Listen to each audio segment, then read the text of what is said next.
Here we go. Good Recording evening. in progress. Got to wait for the recording, don't I? All right. Good evening and welcome to the October 20th meeting of the Falmouth Conservation Commission. This meeting is being held virtually via Zoom video conference.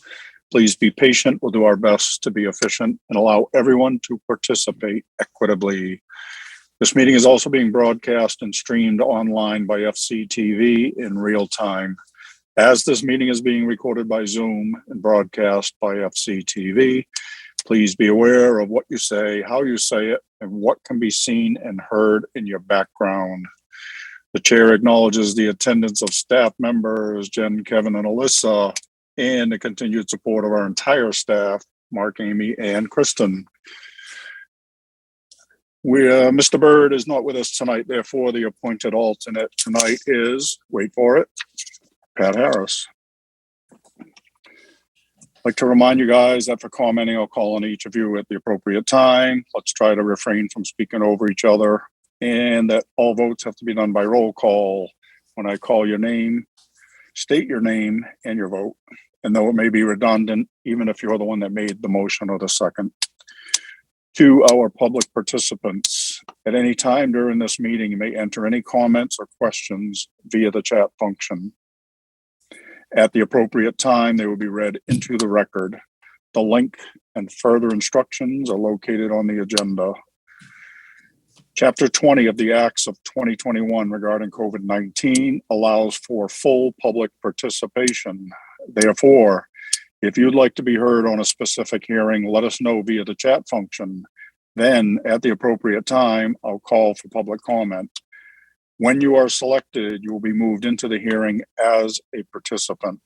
As such, you must have your video enabled, be succinct, and respectful of others. Public comments will be limited to 3 minutes each. First up is vote minutes, October 6th, 2021. Anyone? Anyone at all? I move that we accept the minutes as written, subject to any changes agreed to tonight. Second, Walsh. Thank you. We have a motion and a second to accept the minutes as submitted. Betsy? Gladfelter, aye. Matthews, aye. Kevin? O'Brien, aye. Maury? Stain was not here. Oh, yeah, I'm sorry. I'm going to hear that a lot tonight, aren't I? Pat? Harris, aye. Peter? Walsh, aye. Steve? Aye. It is unanimous. We have accepted the minutes as submitted. Next up, our request for continuance under a notice of intent. Byron Missef and Susan Keller, 72 Pheasant Lane, East Falmouth, Mass, for permission to expand and alter an existing licensed fixed pier and ramp. Jen? Yes, Mr. Chairman, the applicant is requesting a continuance until November 3rd. So moved. Gladfelter. Hawk, second. All right, we have a motion and a second to continue this until November 3rd. Betsy? Gladfelter, aye. Matthews, aye. Kevin? O'Brien, aye. Maury? Hawk's eye. Pat? Harris, aye. Peter? Walsh, aye. Steve? Pat, aye. It is unanimous. We have continued this hearing until 11/3. Next, Falmouth Housing Corporation, 763 Main Street and 24 Scranton Ave, Falmouth, Mass, for permission to demolish and remove an existing building and pave parking areas, to construct and maintain a 48-unit apartment building, municipal sewer connection, paved driveways, parking areas, and utilities, and for all associated grading and landscaping. Jen? Yes, Mr. Chairman, the applicant's requesting a continuance until November 3rd. So moved. Gladfelter. Hawk, second. All right. We have a motion and a second to continue this hearing until November 3rd. Betsy? Gladfelter, aye. Matthews, aye. Kevin? O'Brien, aye. Maury? Hawk's eye.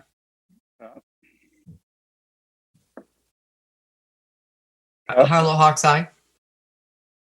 Yeah, I'm looking for Pat. I'm right here. I'm calling for your vote. Harris, aye. Am I going in and out, or is it? Didn't You you must call be, her? because I didn't hear you. I didn't hear you Sorry. hear it either. Okay, I'll try better. Peter, Walsh, aye. Steve, Patton, aye. it is unanimous. We have continued this till 11:03. Next up is a request for a continuance to amend the existing order of conditions.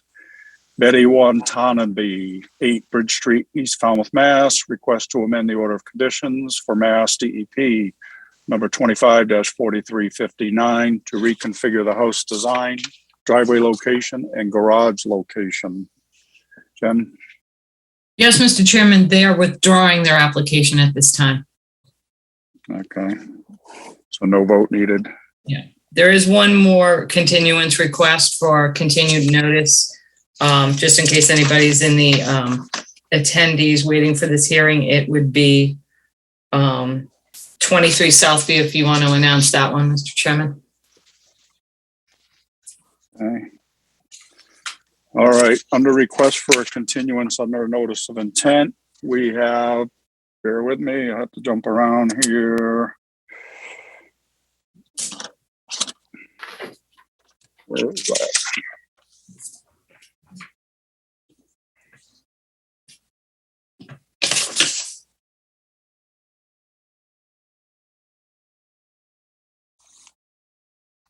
I'm sorry, I got it.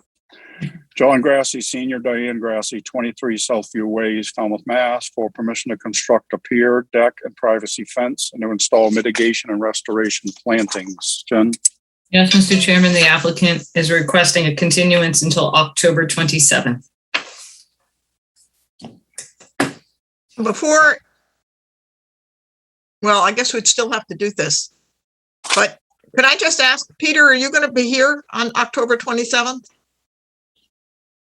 Funny you should mention it. I won't. I will be in Puerto Rico. I knew that that's where you would be. So just to let you know, because that puts our quorum down to just 4 people for that night. But I mean, 4 people is okay, but just to let you know. As long as those 4 show up. Well, yeah, and the 4 is you and me and Kevin and Pat. I'm not on it. I'm Uh, recused. you are recused. It must be Courtney then. Not me. Steve's not on it?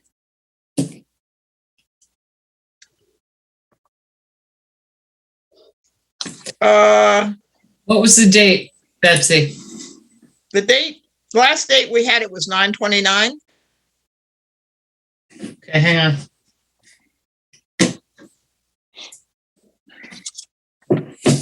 I can be quiet sometimes, but really.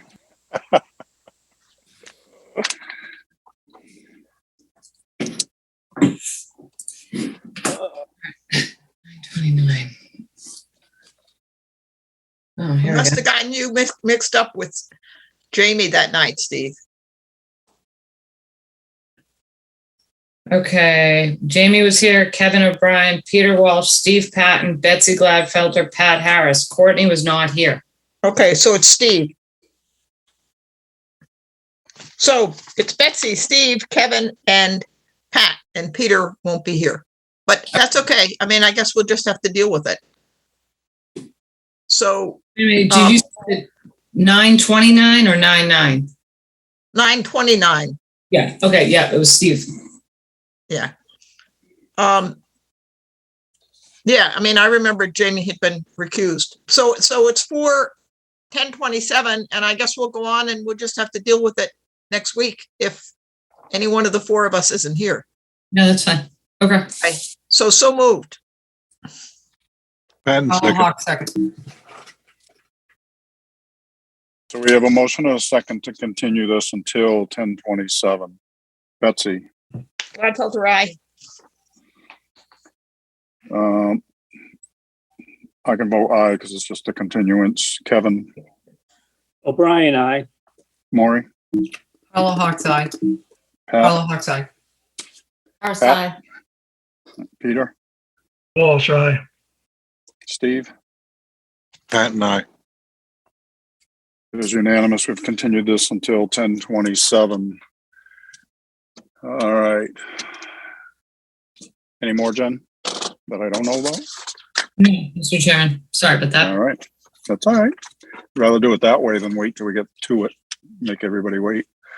Yeah. All right. Next up are requests for determination of applicability. First up, Beverly W. Littman, 50 East Harbor Drive, East Falmouth, Mass. For permission to vista prune according to FWR 10.18 10B. Mr. Newton. Mr. Chairman, the applicant is withdrawing their application. All right.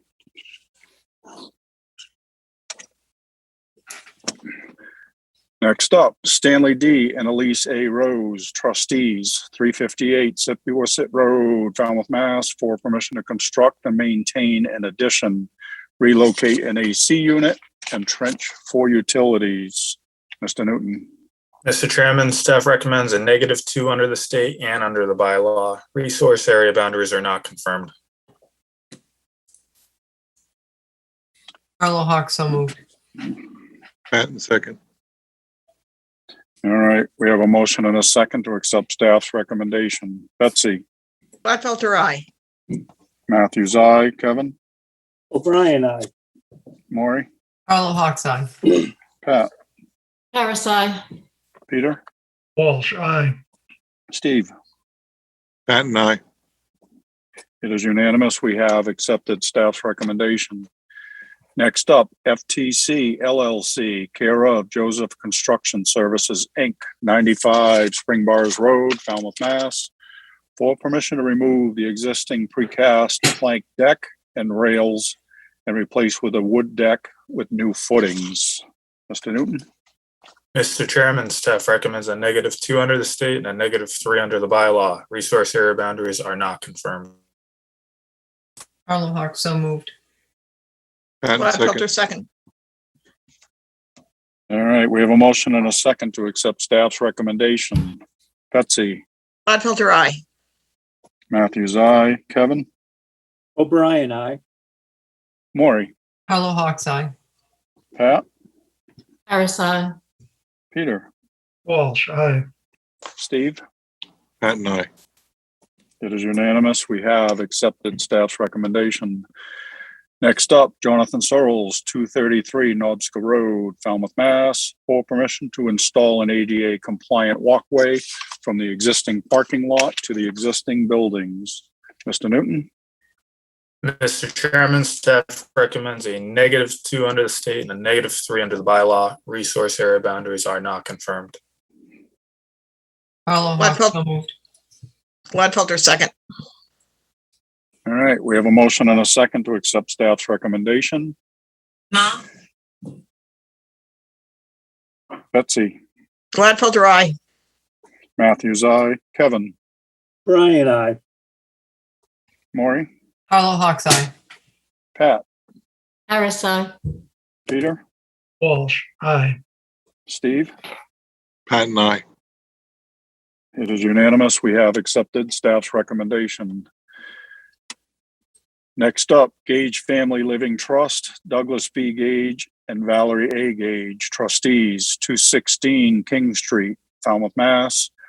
For permission to demolish and remove the existing house and detached garage to construct and maintain a new single-family dwelling with attached garage, screen porches, deck, driveway, rinse station, Title V sewage disposal system, and all associated clearing, grading, and landscaping. Mr. Newton? Thank you, Mr. Chairman. Staff recommends a -2 under the state and under the bylaw. Resource area boundaries are not confirmed. Carla Hawk's aye. Move Carla Hawk's. Gladfelter, second. Kevin, this is a floodplain? You got it, sir. It's a land subject to coastal storm flowage only. Got it. Thank you. All right, we have a motion and a second to accept staff's recommendation. Betsy? Gladfelter, aye. Matthews, aye. Kevin? O'Brien, aye. Maury? Carla Hawk's aye. Pat? Harris, aye. Peter? Walsh, aye. Steve? Patton, aye. It is unanimous. We have accepted staff's recommendation. Next up, Kyle and Bridget Bettigol, 118 Highland Avenue, Falmouth, Mass, for permission to construct an expansion to an existing patio. Mr. Newton? Mr. Chairman, staff recommends a -2 under the state and a -3 under the bylaw. Resource area boundaries are not confirmed. So moved, Harlow Hawks. Gladfelter, second. We have a motion and a second to accept staff's recommendation. Betsy? Gladfelter, aye. Matthews, aye. Kevin? O'Brien, aye. Maury? Harlow Hawks, aye. Pat? Harris, aye. Peter? Walsh, aye. Steve? Patton, aye. It is unanimous. We have accepted staff's recommendation. Next up, requests for hearings under notice of intent. All hearings of the Falmouth Conservation Commission are held simultaneously under the authorities of the Massachusetts Wetlands Protection Act and the Falmouth Wetlands Bylaw. Although a single decision of the commission is issued, it represents a separate decision under each authority. As a reminder to our public participants, commenting is limited to 3 minutes, so I encourage you to stay within the purview of this board, which are the rules and regulations of the Wetlands Protection Act and the Falmouth Wetlands Bylaw, and how they pertain to a particular application. The chair that reserves the right to stop any commenting that is disparaging or inconsequential to the hearing. First up, Christopher Simler and Noreen O'Malley Simler, 65 Walker Street, Falmouth, Mass, for permission to construct a front porch addition and addition over the basement access stairs to install mitigation plantings and to install a dry well. Jen? Yes, Mr. Chairman, attempting to promote Nate Goshgarian from Holmes and McGrath. Kevin, can you do that for me? All I'm seeing is the chat, just being able to chat with them. Yeah, I'll also make you a co-host. Somehow you're no longer a co-host. Oh, that's weird. Okay.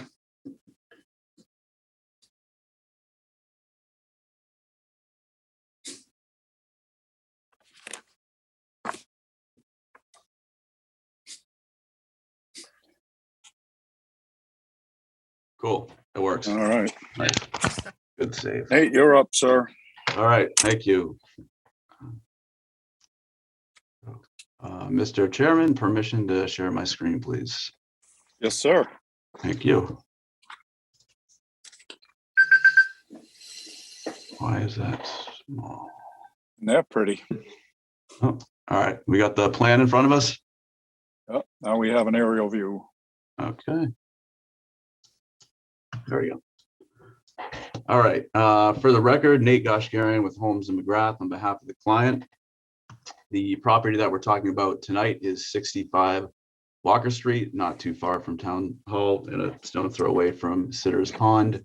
This is a residentially developed parcel of land, about 15,000 square feet. It currently features a single family house circa 1966. The property also includes an attached garage, a porch, patios, walkway, rinse station, shed, paved driveway, fencing, and landscaping. Resources on or within 100 feet of this property include an isolated vegetated wetlands, just under 1,000 square feet, coastal bank, the top of which is right here, and which we get our most landward setbacks, and then land subject to coastal storm flowage, specifically AE 12. This should be pretty short and sweet, short and sweet. 3 minor components to this project. The first one being this proposed porch right here, which measures about 38 feet by 6 deep. Next to that, the second component is this smaller enclosure right here, about 6 feet long by 3 feet deep. And then the third component is on top of this already existing structure, which is basement access. So it's a small modification to a structure that already exists. So in other words, no increase to impervious area on this side of the yard or the house. There is an increase in impervious area on these 2 areas, specifically 209 feet. We can see that this is in buffer zone B. So the required mitigations for that is a 2-to-1 ratio. So our 209 square feet turns into 418. we rounded up to 430. And we are proposing to put this 430 square feet of mitigation plantings, as well as a single proposed tree directly east of the isolated vegetated wetlands. This actually ties in to one of the 4 points that we addressed today in the staff report. The first being was a recommendation to switch the 4 different species we initially had for the mitigation plantings to be swapped out solely for pepperbush. Pepperbush is a facultative species. It does well in dry soils. It does well in wet soils, and also is shade tolerant. So it is an appropriate recommendation. We switched that out and noted that in the planting notes over here. So that was the first of 4 changes we made. The second one was simply, initially this proposed tree was down here, pretty close to this 24-inch diameter tree. So we moved it all the way south directly in front of the coastal bank to give it more exposure to sunlight. And that's going to be an eastern red cedar. And then the third recommendation was currently there is drainage running off into the isolated wetland, and we have tied in to this proposed dry well here as indicated with the roof runoff notes right here. And then the fourth recommendation was just to indicate that this area, which is hard to highlight right in here, is gravel. So we noted that. I think that's all I've got in terms of project scope. Be happy to take any questions. Thank you, Nate. Let me stop sharing. Yes, please. Thanks. Jen? I have no comments. Nate pretty much addressed all of the concerns the staff had in the staff report, submitted his revised plan this afternoon. I'm looking at it right now, and I think he's touched on everything. Is there a lot of excavation that needs to be done, Nate, to get those drainage pipes out of that wetland area, or how are you gonna stop that? They're pretty close to being superficial. I don't think it's going to Yeah. require any significant excavation at all. Okay, all right. And your client's good with putting in that dry well and tying all that roof runoff? That's correct. Yeah, we've got no issues there. We think they may have created that little wetland from all this debris. That's a theory. We've got Citrus Pond, who knows what the influence that might be, but I don't know. Okay, thank you for doing that. So we do have already the revised plan that addresses the issues in the staff report. Excellent. Mr. Newton, do you have anything to add? I do not, Mr. Chairman. Thank you. All right. Short and sweet, Nate. I like that. Betsy? Nate, I like that presentation too. Thank And you. we like all those colors on those maps. I know I went a little psychedelic on this one, to be honest, but That's okay. Kevin? No comments, Mr. Chairman. Maury? All done. I like it. Thank you. Pat? No comments. Thanks for cooperating with staff. Peter? I have a couple of questions. How did you figure out whether it's a Title V septic system or a cesspool? On the drawing, it references not Title V, but a leaching system. And sometimes cesspools have leaching systems, and I want to clarify that what it is. okay. Thank you for your question. To be honest, I'll have to connect with the septic expert on that and maybe get you an answer based on his information that he knows. To be honest, I don't know the answer to that question. Okay, no further comments. Okay. All right. Steve? No questions. Staff's taking all of our opportunities. Sorry about that, Steve. I say, thank goodness, Steve. Yeah. Always helpful when everybody gets along, makes our lives easier, makes everybody's lives easier. Jen, is the Title V an issue for us? Yeah. Okay. Is there anything in the public chat function, please? No. I'll make a motion to close the hearing and take it under advisement. Carla Hawk, second. All right, we have a motion and a second to close the hearing. If there's no further questions, comments. All right, Betsy, Gladfelter, aye. Matthews, aye, Kevin, O'Brien, aye. Maury, Carla Hawks eye. Pat, Harris, aye. Peter, Walsh, aye. Steve. At and I. It is unanimous. We have closed this hearing. Thank you, Nate. All right, Nate, thank you, everybody. Last hearing, or, I will remain on if that's, okay, Kevin, can you put Excellent. Nate back into the attendees? thank you. Yes, I can.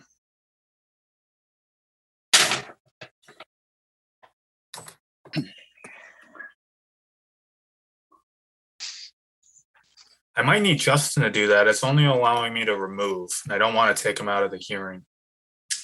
Okay, did you go on his screen and look at the three little dots?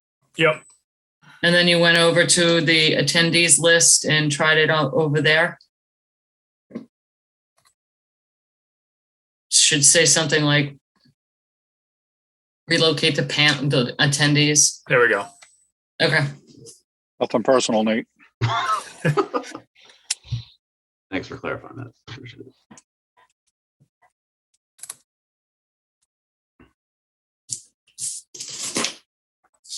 All right, poof. Thanks, Kevin. Next up, Daniel Celine and Chris Horiuchi, 91 Adamancet Road, Falmouth, Mass, for permission to construct a dock to reconfigure existing riprap and to install a 2-foot by 4-foot concrete pad. Jen, Yes, Mr. Chairman, Kevin, can you promote Jeff Ryther up for me, please? Yes, ma'am. And Mr. Celine. Hi, Dan.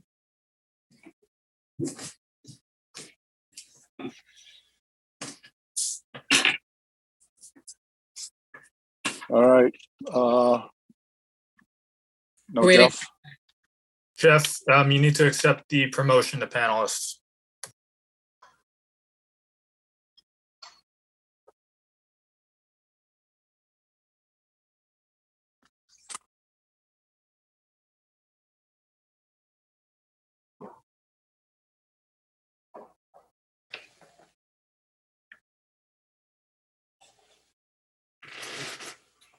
Is he jumping in or not? He has to, here he comes.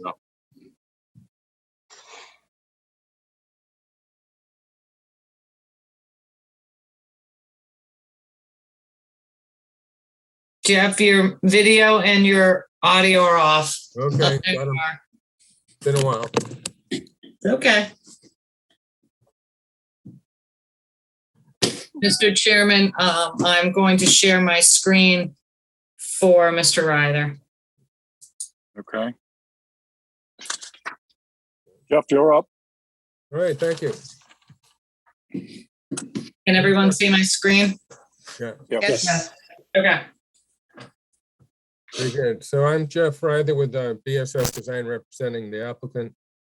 For the applicants, it's Dan Soleil and Chris Horiuchi. The address is 91 Adamancet Road in Hatchville. And this project is a small light-duty dock in Coonamessett Pond. You can probably see that at the top of the page, the shape of the dock. It's your basic T. And there's several soundings done around that area. If you look at the dock details in the profile, you'll see that there is, it's not a long, big dock. It's just 24 feet, made up of 3 8-foot sections. So the overall is 24 feet, it's 12 feet wide at the T. So it's all these little components of 4 by 8s. So again, if you look at the plan and profile, you'll see all the parts and sections and so forth of that one. When we first started this project, we found that we had 5 foot of water at the end of the dock. And then during the summer, we've lost at least a foot of water. And I did mark that up on the top of the, or mid-page or so, about the those water depths. So there's a foot difference between early summer and the end of August, but still over 3 foot of water at the end of the dock, where, you know, maybe a boat would tie up. But this is all for small craft and just fishing and so forth. But it does drop off pretty quick here, so we're going to do some swimming here, no doubt about it. The small pad that you mentioned when we first started this project is it's a 2 foot by 4 foot area that'll allow the dock to connect to. So you have a smooth step on and then secure to that pad with the parts. So these docks, as you know, are you know, they can be tough. And this one here will, you know, it's your basic 4 permits, an order of condition, a license, you know, an Army Corps permit, the select board wetland permit. So you see, we got a long way to go here. So this is just the first of several permits to apply for. Again, going back to the top of the page, Jen, if you can scroll down a little bit. Sure, Jeff. Thank you. You'll see that we're trying to center the dock onto the architecture of the little cottage. So right, it's lined up onto the front door facing out to the pond. So I think that'll be a good feature in this parcel. Again, lateral access, that's basically at the landward end of the dock. You know, again, that's where the pad's going to be for connection. And that lateral access will provide, you know, if anybody's walking along the edge of the shore, they can go up around or walk along the top of the riprap.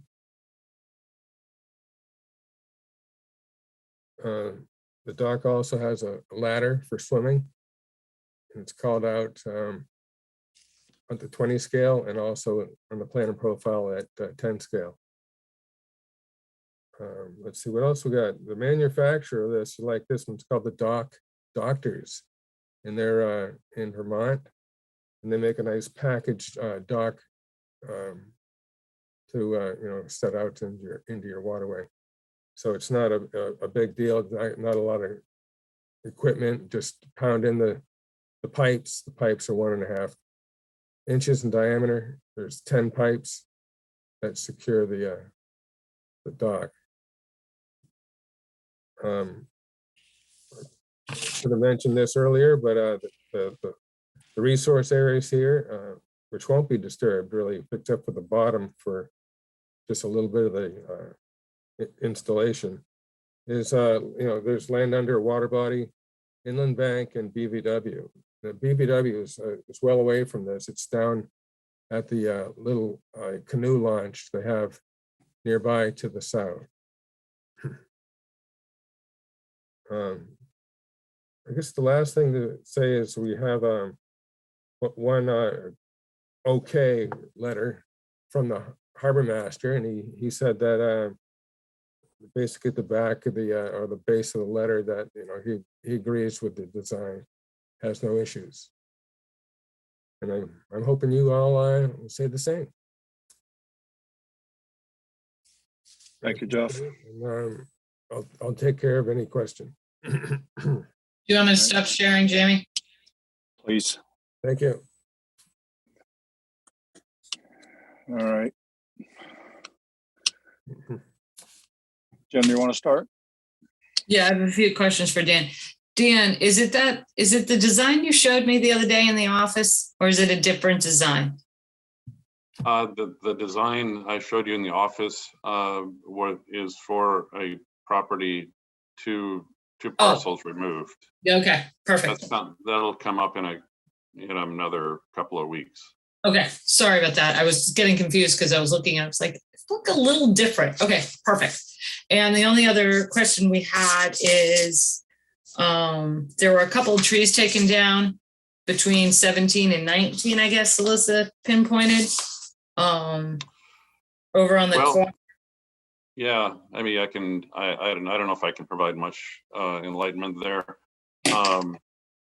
This property was first developed in 1920, and I purchased it in June of 2021. So there's 100 years of history and actions by others, that precede me.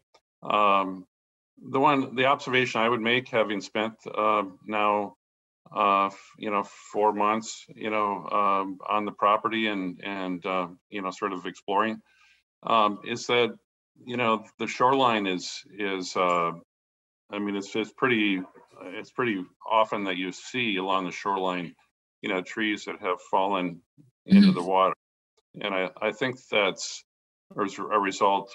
I mean, Jeff and I were talking about this today of water level change, perhaps, over the years, perhaps these trees grew on drier ground, and then the pond elevation, the water level rose and sort of,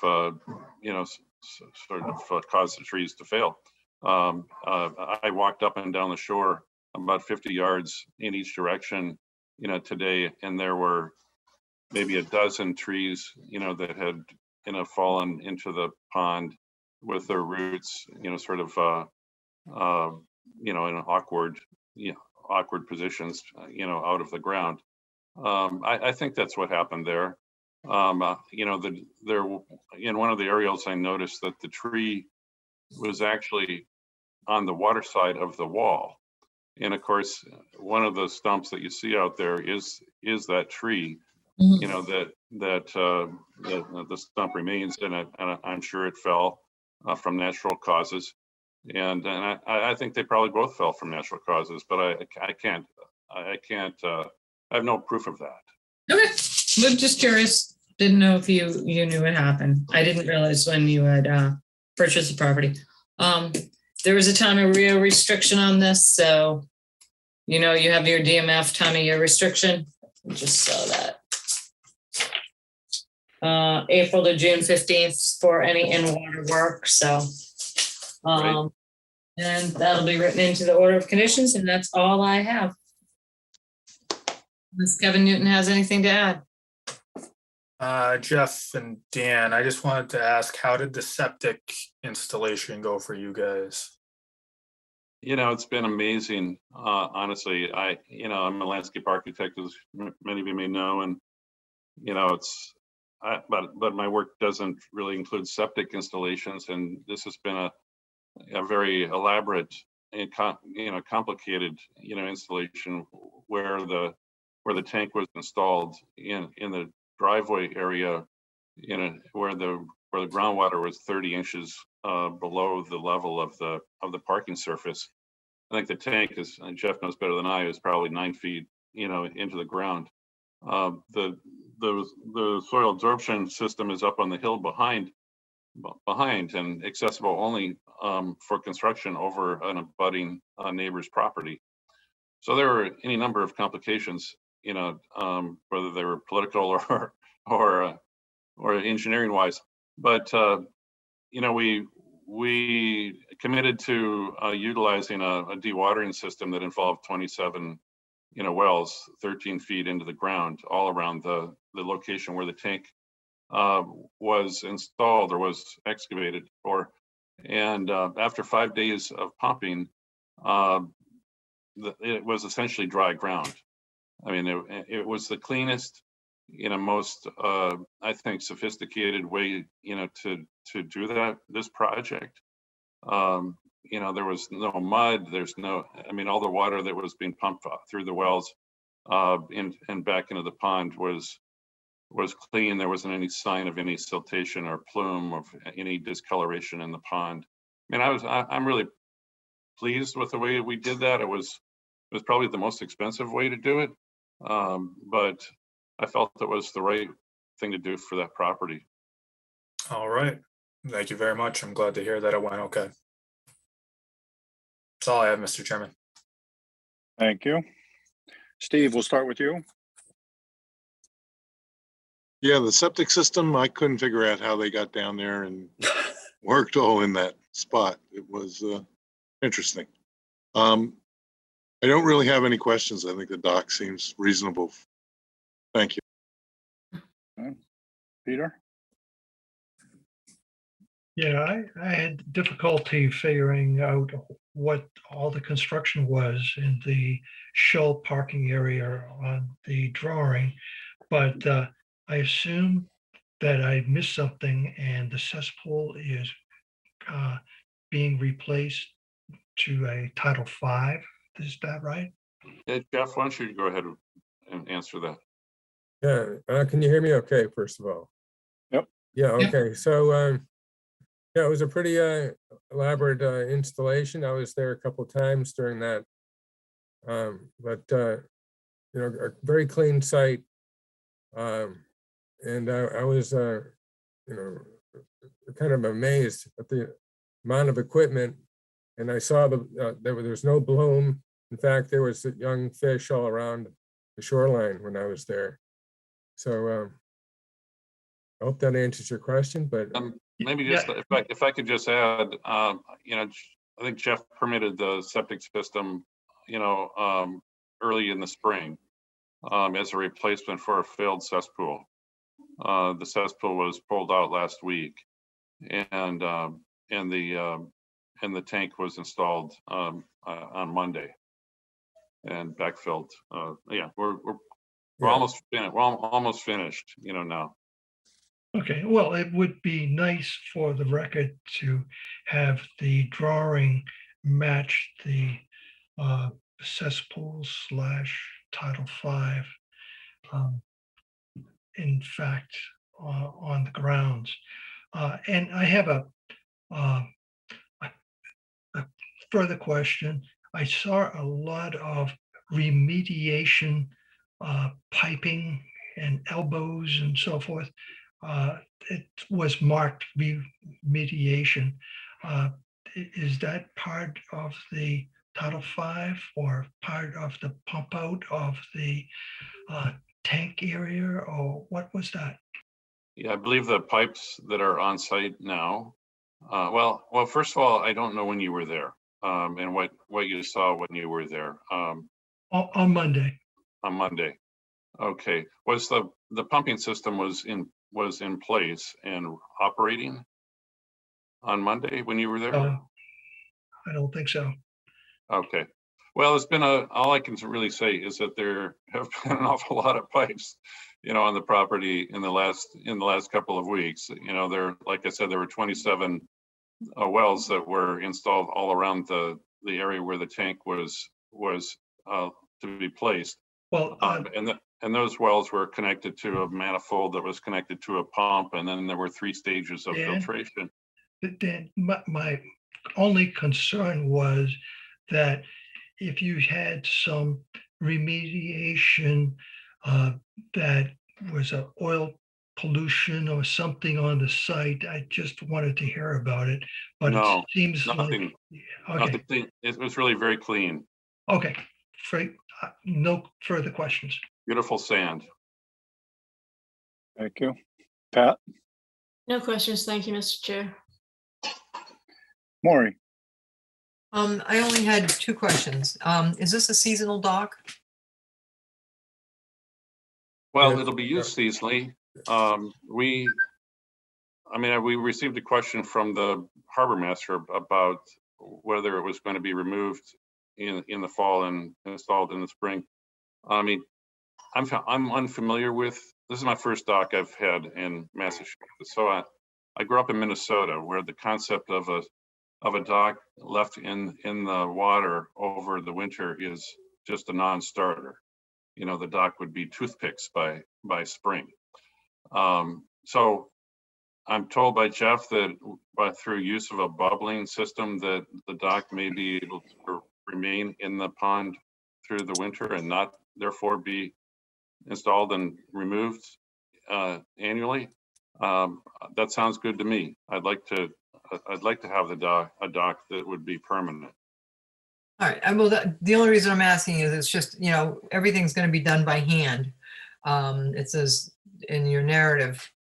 And if you're, driving the pipes in by hand Right, to 4 right. feet, God bless the guy that's doing that, but that's 4 feet's a long way to hand drive a pipe. And if it doesn't go to refusal, where you grew up that they will be splinters. But if it has a bubbler system, you'll learn by your mistake, and if not, it'll be seasonal next year, right?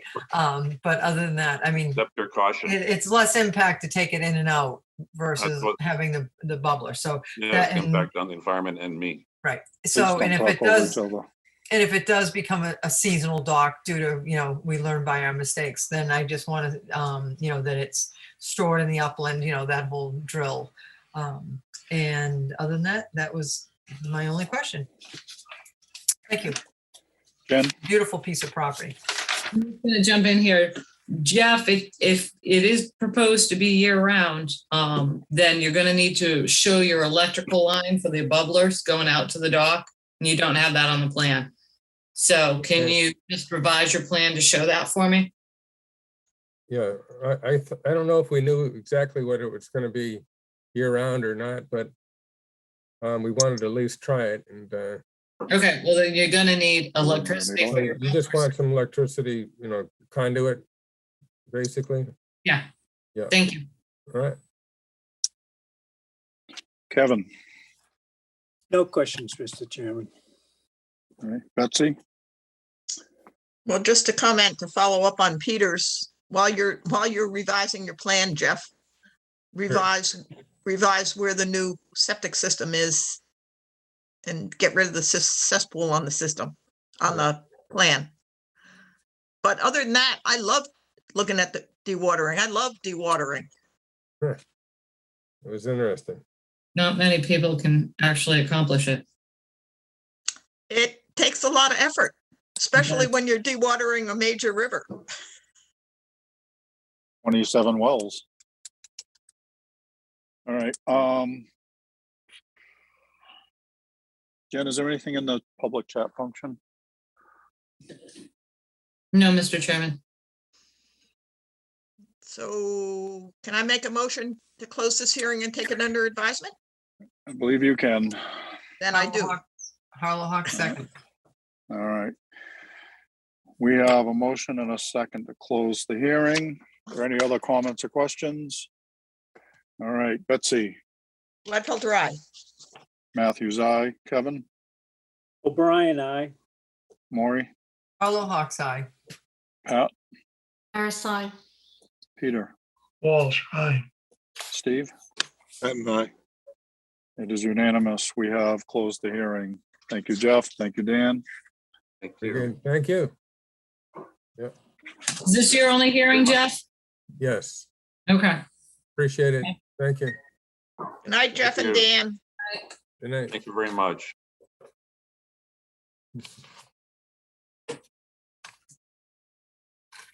Next up, William Labaris, 354 Acapescott Road, East Falmouth, Mass. For permission to construct a garage addition with associated clearing, grading, and landscaping to install dry wells and to install mitigation plantings. Jen? Kevin, can you promote Mr. Borselli up, please?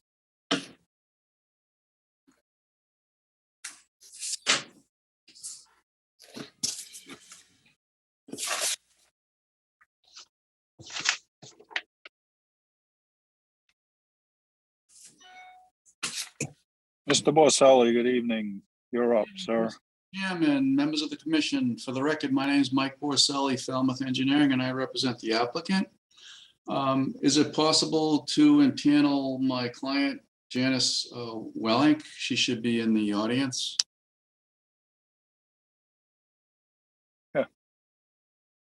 Who are we promoting up? Janice Wellink. Okay. With your permission, Mr. Chairman, I'll share my screen. Yes, sir.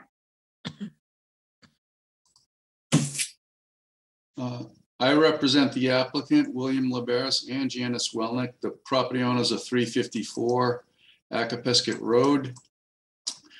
I'm sharing the site plan that shows the property. It has water frontage on Green Pond. It has an existing licensed dock. There's a band of salt marsh at the base of a riprap. The riprap is considered a coastal bank. There's actually 2 coastal banks. There's another coastal bank that traces along this retaining wall as well. The associated 50-foot no disturbance zone to the top of the bank is shown here. This green line is the 100-foot no disturbance zone from the salt marsh. And then this orange colored dashed line is the 50-foot outer buffer zone to the top of the coastal bank.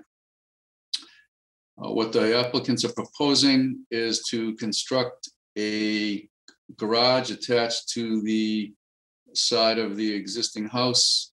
There's currently a 2-car garage. The applicants are living here more year-round now, and they really need a 2-car garage, and they're going to convert the existing 1-car garage into more living space. So in order to facilitate access to the garage doors, we've shown an access to the doors from this location. If you look closely on this plan, you'll see in a faint color the outline of the existing driveway. It's a loop. The concept is to build the garage basically on top of the existing driveway with a little bit of overlap in a couple places, remove a portion of the driveway, leave just one section for a guest parking spot.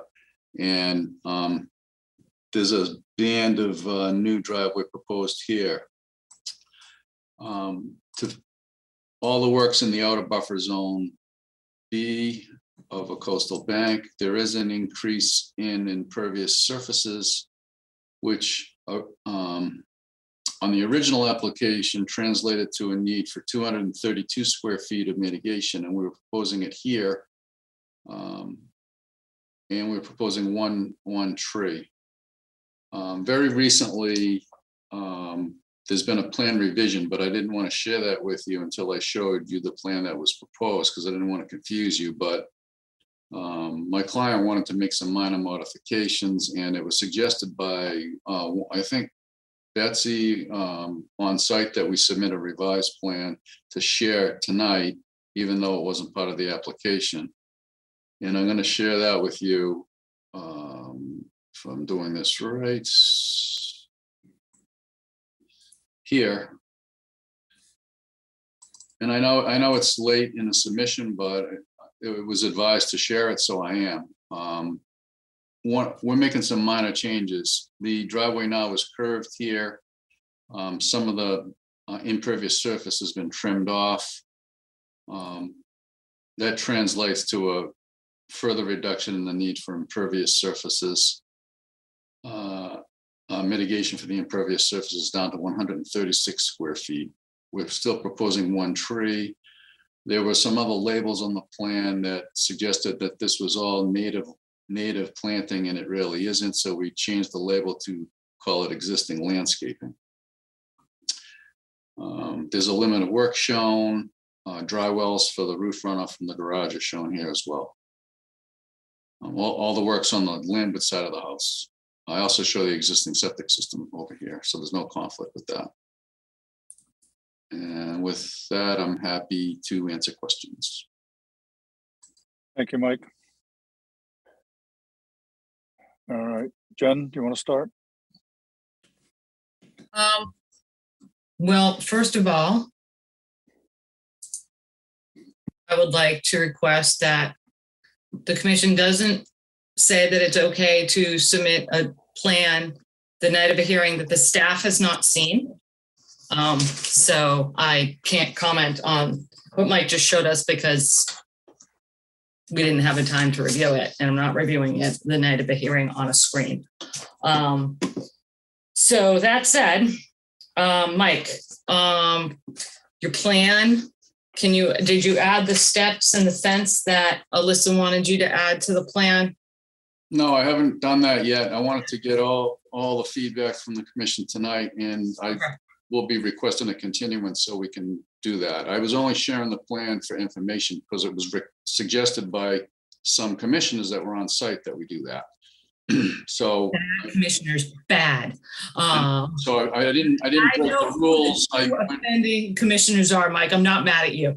All right, well, I just don't want to get thrown on the bus. I was just doing what I was asked to do. No, I know. And I know who the two offending commissioners are. So New staff members? Hmm? New No, staff members? I was one of the people, and I'll tell you exactly why I did it. I know. Because Mike labeled it as native plants. And if you came in and saw a plan that said native plants and you saw all those ornamentals, you would want an enforcement order. So I understand that the applicant was concerned with that. Okay, I know why We you do that. explained that Mike is usually very careful about those things, but we know he's probably really busy now. So Mea culpa. I had a feeling it was you too. So Mike, you know what the big issue we have is that patio. The patio extends beyond that deck, and that's moving closer than the current primary structure or the present primary structure.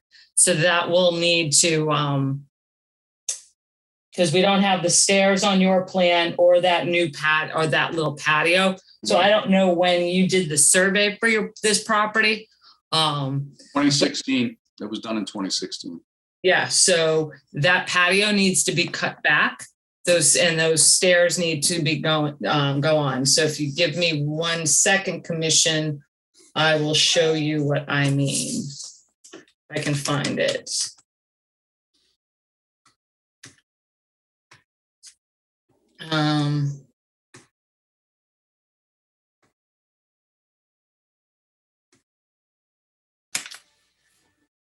Oh, hang on.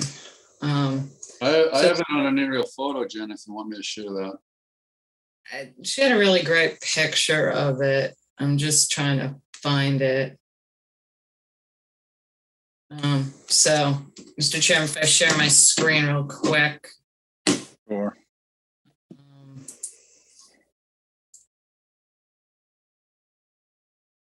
So these set of stairs need to be added, and this patio actually extends beyond the deck, it looks like. So the bottom part of that patio needs to be kind of moved back so it's not encroaching on, it's not moving closer than the present primary structure. Does the patio go beyond the stairway? The stairway's new. The stairway, we don't know when the stairway went in. Obviously, it went in sometime between 2016 and now. So neither should be there. Correct. Can I speak to that? I might have a solution. Yes, sir. I might have a solution if I could share my screen. Yes, sir. And Janice may want to speak as well. I have two aerial photos I was going to share. Here's the current one. In the it's hard to see, but if you can see the shadow of the stairs. You can see a band of patio here. That's what we're talking about. This is a 2020 aerial. I'm gonna if you can remember that, I'm gonna share the 2016 aerial with you now, which is this. This is the old house. You folks are issued an order of conditions to raise and reconstruct this house. And unfortunately for the applicant, if they had proposed that patio at the time that the house was proposed to be raised and reconstructed, it would have been falling in this location, and it wouldn't have been closer to the wetlands than the present primary structure. So you can see if you go back and forth. So unfortunately, this was done after innocently not realizing they needed to do anything about putting in a set of access stairs and patio. So it gives us this dilemma that the access stairs are really needed to get from one elevation to the other. There's a drop off here and there's no way to get to the walkout level without stairs because this is a riprap wall. So we were hopeful that you would recognize that if that patio had been proposed at the time that the project was originally done, it would have not been moving closer. It's just moving closer now because the house that's currently on the site was pulled back from the wetland resources.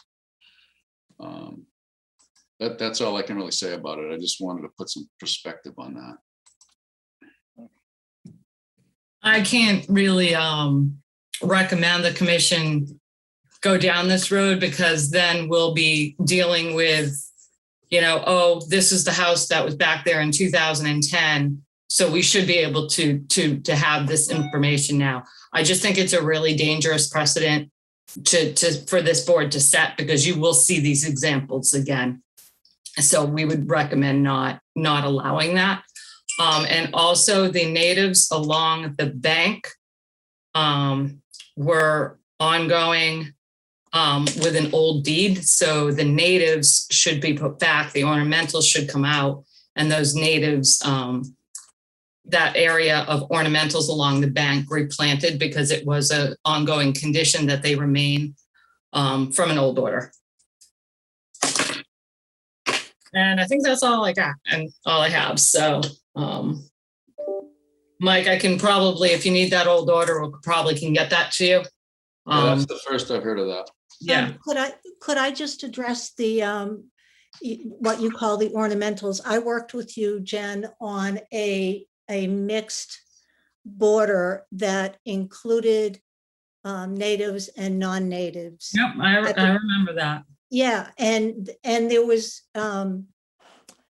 never a legal notice that said that there had to be a whole wall full of native shrubs there. It was what had been there when we bought the property was a very narrow perennial border.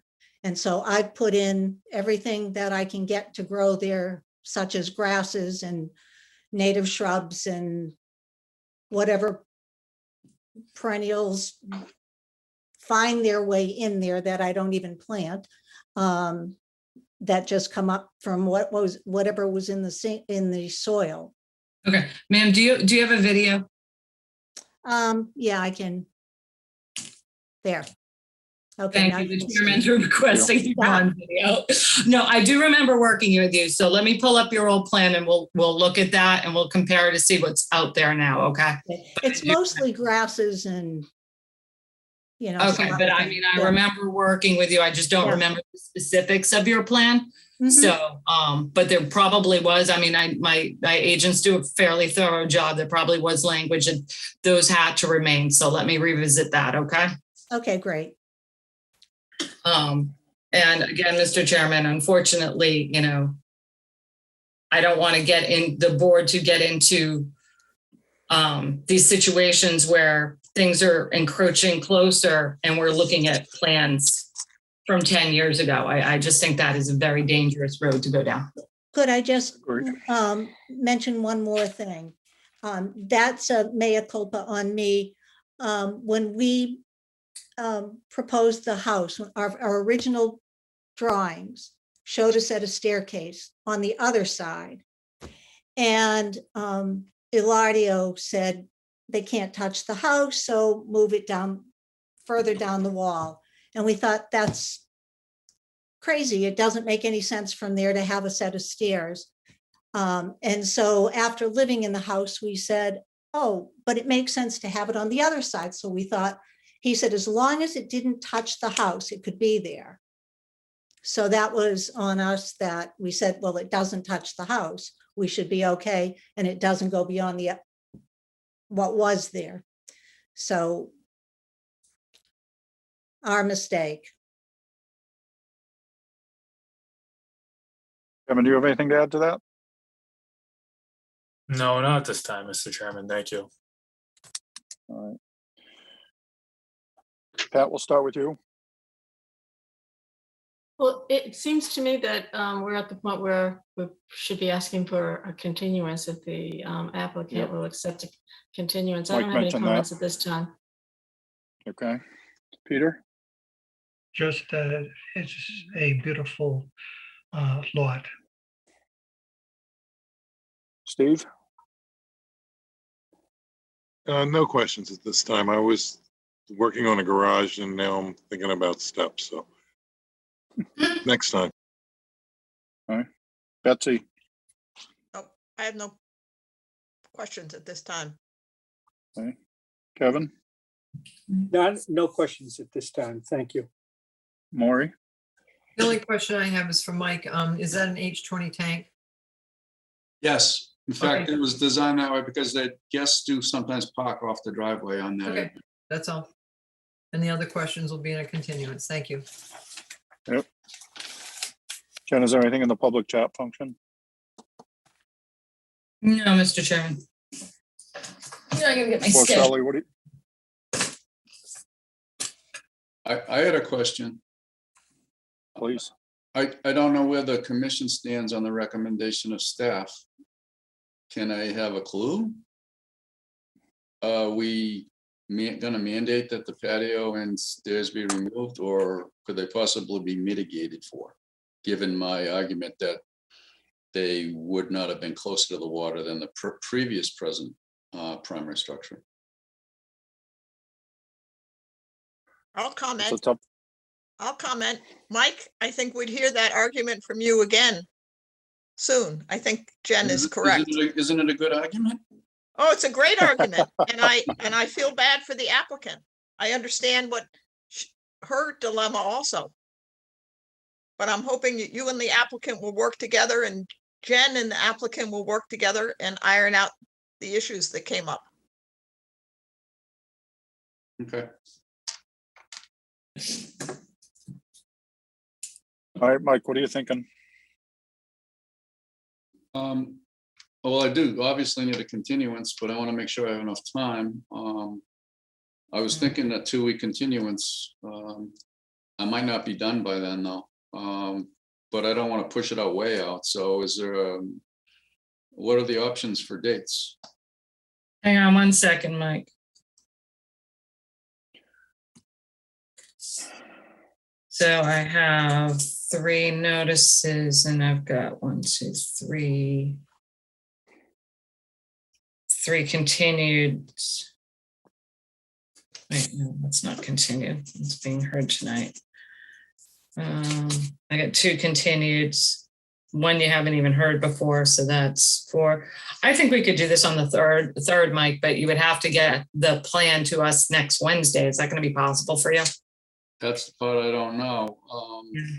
Well, why don't we put you on the 3rd? And if you just can't, I mean, I know how busy everybody is. If you can't get the plan done, the next available hearing is on the 10th. Okay.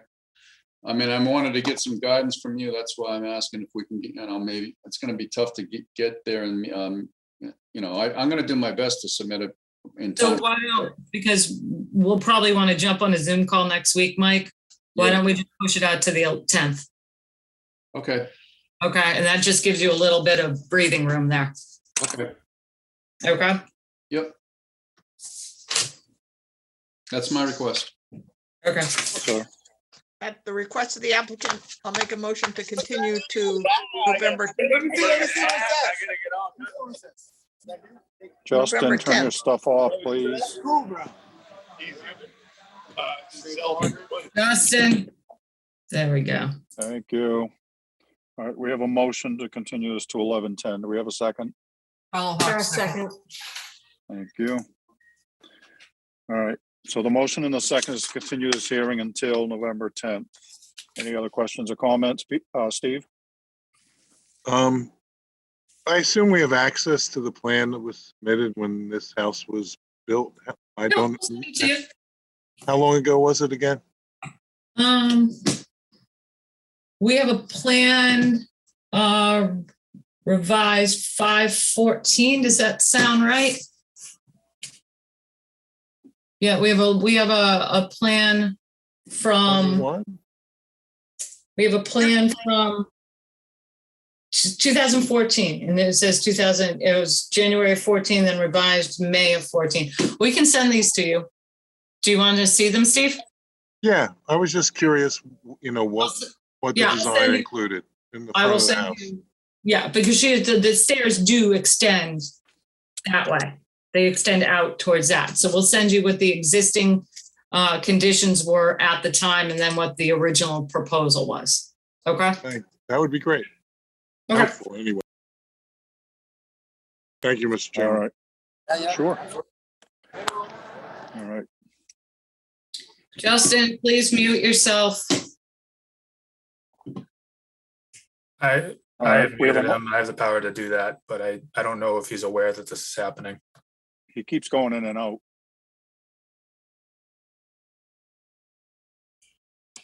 All right. I'm going to attempt to take the vote. Evan, mute him. Can you take him out?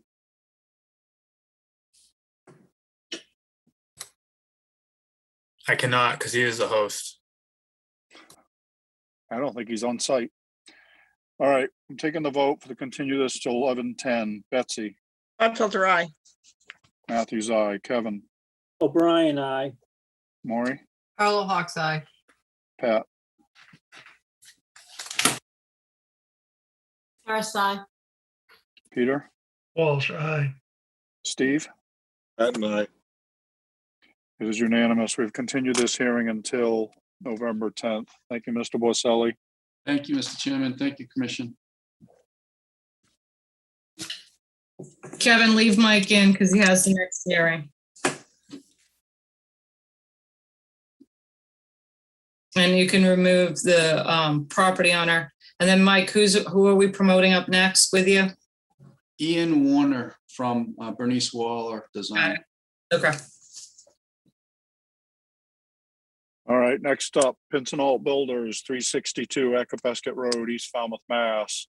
For permission to raise RAZE an existing single-family dwelling to construct a new single-family dwelling with associated clearing, grading, and landscaping, to install mitigation plantings and to install a new Title V sewage disposal system. Jen? Yes, Mr. Chairman, we've promoted, well, Mike Borselli is here to present his project along with Ian Warner. Mr. Borselli, welcome back. Thank you, Mr. Chairman, members of the commission. For the record, Mike Borselli, Falmouth Engineering. I represent the applicant.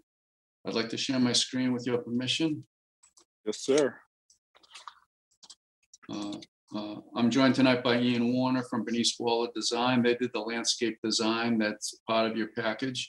I'm going to start by just going through the existing conditions, and then I'll review the proposed project from a civil engineering perspective, and then I'll turn it over to Ian to talk about the landscape. So before you is an existing conditions plan. This is actually ironically 2 houses away from the last project, 2 houses south. It's on the waters of Green Pond. There's land containing shellfish, land under the ocean. There's a salt marsh along here. There's a sloping landform. It's all lawn, if you've been to the site, that meets the definition of coastal bank. I've delineated the top of the bank. As shown, it actually intersects the house, runs along a retaining wall, and runs along an existing detached garage, and then continues along the sloping grass area out towards Acapescott Road. The associated no disturbance zone A and outer buffer zone B to the salt marsh and the top of bank are shown. There's also land subject to coastal storm flowage on the plan. This blue line represents the boundary between X and AE 13, meandering through the site like this. There's actually another AE 15 further out on the water that doesn't really come into play on the proposed project. There's also another outbuilding that's located right down on the shoreline here. There's no work proposed to that. What is proposed is what I will share now. So here's the proposed project. The proposed project is to remove or raise and reconstruct the existing house and raise the old garage and reconstruct that as part of the new house. For reference, in the background dashed here is the existing house and dashed here is the existing garage. The idea was to move further away from the sensitive resource areas, namely the salt marsh. We can't really get far enough away to be entirely off the coastal bank. The coastal bank is altered, as I showed on the existing conditions plan. It's lawn, house, and yard area for the existing situation. The function of the coastal bank is it's not eroding. It's a vertical buffer to storm water. So it provides storm damage prevention and flood control because it's a vertical buffer. The proposed project isn't going to alter its ability to function as that. But there's an environmental benefit in that we're pulling away from the salt marsh. We're proposing to enhance the buffer to the salt marsh with mitigation planting, which Ian will go over with you. So the overall project is an environmental improvement over the current situation.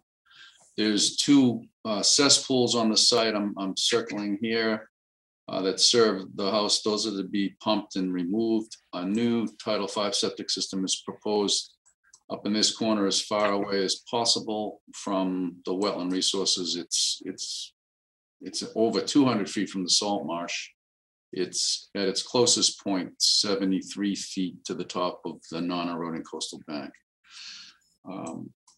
There's a new driveway and parking area proposed here, and there's currently proposed a connection down to this lower driveway to gain access to the garage under. A couple of weeks ago, we went over this plan with Jen to get a little guidance and direction, and I think, I'm not going to speak for her, but it was fairly well received at that, and we felt like we were going in the right direction with the design. Subsequent to that, we got some comments from staff, and because of those comments, we've already discussed it within the design team, and we're going to make some changes that will be in response to the comments by staff.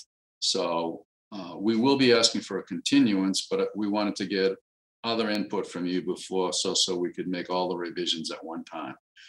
The comments from staff, there weren't a lot. There was a question about the bedroom count in the existing house. The assessors indicate that the house is only a 2-bedroom when in fact it's a 3-bedroom.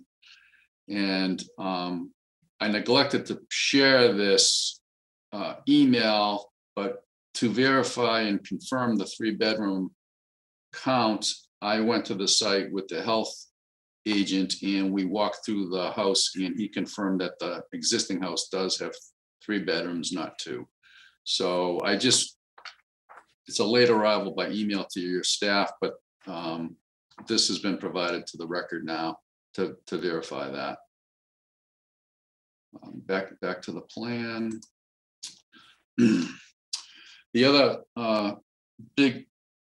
comment was about the trees that are proposed to be removed here and why they were being proposed to be removed. And the answer is because in order to regrade the site and blend to the new house, there was going to be regrading proposed here, mainly because of this driveway connection.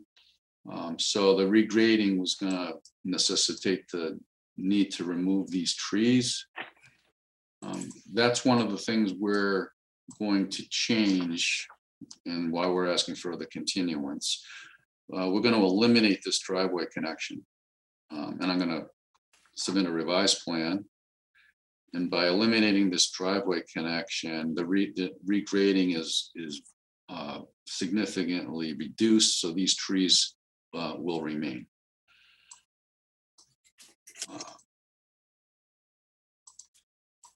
There is a row of, I think they're junipers here. Say again? Sorry, they were spruce. Spruce, sorry, that's Ian.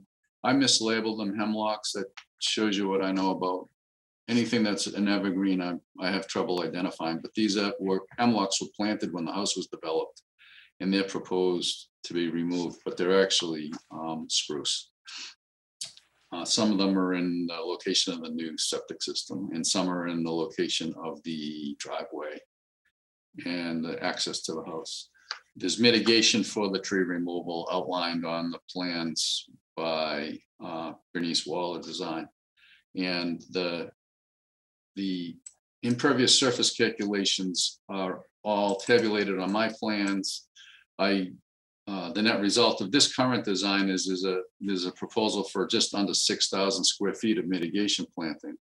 And it's the shaded areas in the light green. I apologize, it's not that, there's not a lot of contrast, but we're proposing to put about 2,500 square foot of native plantings here, which is adjacent to, not directly adjacent to, but as close as we have permission to the salt marsh. So this will provide a native buffer to the salt marsh here, and then there's more proposed here. These are all in and around where the existing house is, so that a lot of that lawn will be removed, and a native there'll be a native buffer enhancement there. There's also proposed natives in this area to get up to the required 6,000. Now that number will reduce a little bit when we eliminate this driveway connection, and that'll probably mean they'll be reduced from this area. And this is the most important area for the buffer plants to be closest to the salt marsh. But that'll all be on a revised plan. There are a couple small staff questions about the status of 2 propane tanks. They'll be removed because house will be served by natural gas. And there was a recommendation to change out one of the plant species, which I believe that Ian can speak to, and that we're going to accommodate. So that's the project from my side. I'm going to turn it over to Ian to talk about the landscape design, and then we're both available for questions. Thank you, Mike. Ian, you're up. Thank you for having me tonight. Permission to share my screen. Yes, sir.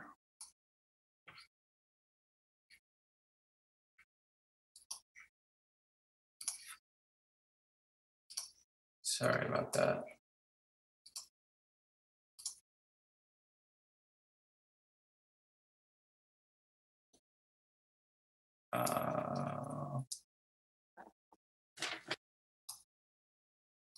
It's not allowing me to do that. Oh, here we go. Can you see that? Yes.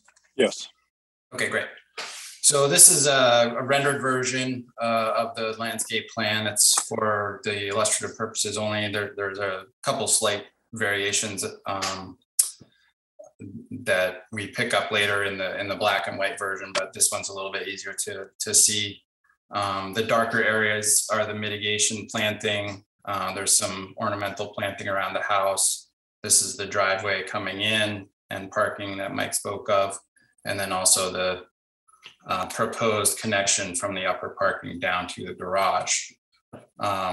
In looking at the site and trying to understand the drainage patterns of the site, we looked at the fact that with the coastal bank, basically most of the site is flowing from the northwest corner of the site down to the salt marsh on the southeast corner, which kind of goes in this general direction, and the coastal bank running diagonally basically across the site, as Mike said, across much of a lawn area in the current view. The proposed mitigation that we have come up with in these darker areas measure out to be about 5,950 feet, which is a little bit more than what was required under Mike's calculations. In looking, oops, sorry, that gets a little small there. In looking at the benefits to the salt marsh area, this is the what is the existing impervious surface in the salt marsh area. And then the proposed pulls a lot of that out. All that remains is that little cabana down at the front and a new little bit of wall here.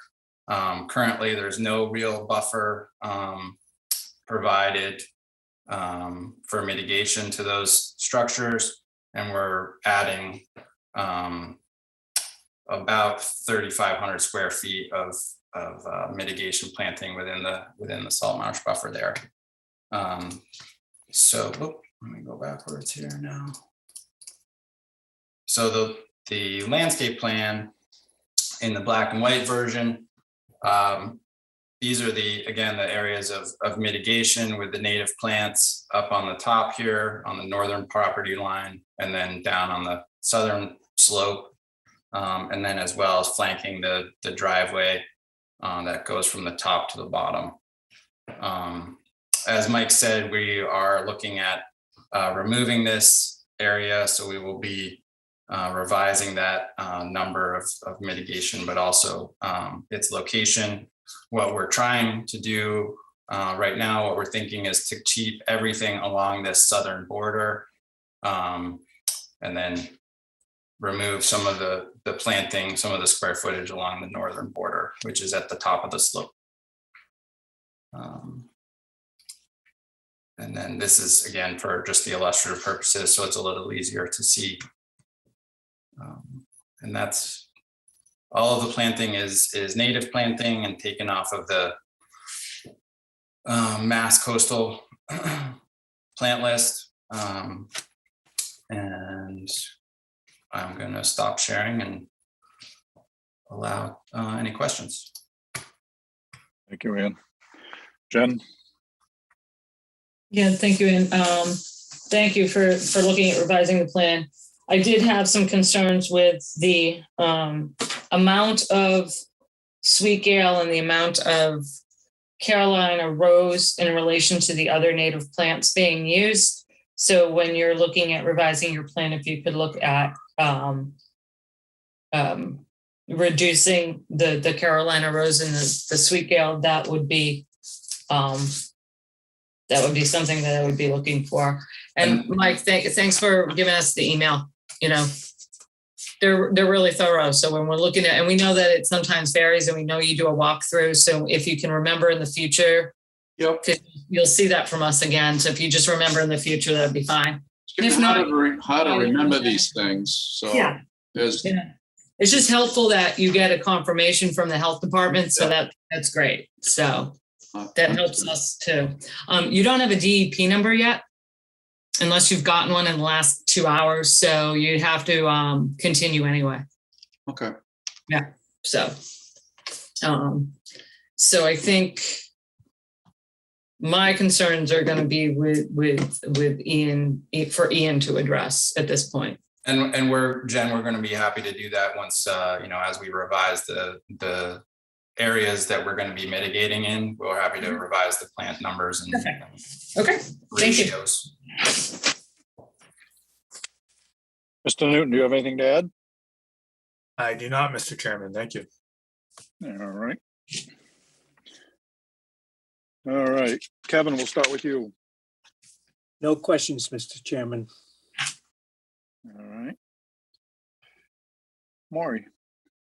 I think probably they're going to address these, but usually the mitigation planting is closest to the resource. And if I'm not mistaken, I'm looking at the light colored green on the plan, and a lot of it's behind the house. It's not closest to the resource. Rose mallow is a perennial, and I really think we should go with the 3 gallon, 3 foot on center, because we are looking at almost 2,500 square feet, and there's only 164 plants proposed in the lower area. I think it would be the down gradient one, the larger remediated area, mitigated area. And also, I have to concur with Jen. Sweet Gale is a bog plant. It's a freshwater facultative plant, and it's really not happy on the ocean. So other than that, I think that I hope that they beef up the mitigation and it gets closer to the resource, and it's 3 gallon, 3 foot on center. Thank you. Thank you. Pat, No questions. Thank you, Mr. Chair. Peter, No questions. Steve, No questions, thank you. Betsy. Mike, when you're regrading, are you going to be bringing in fill? Or are you going to be taking out fill? Well, anyway, whether you are adding or subtracting fill, could you tell us how much? Yes, I can. Thank you. I didn't mention it in my narrative. I don't have my narrative in front of me. I thought I mentioned it in my Yeah, but narrative. you said you were going to modify Right, that whole area, so. got it. I will do that.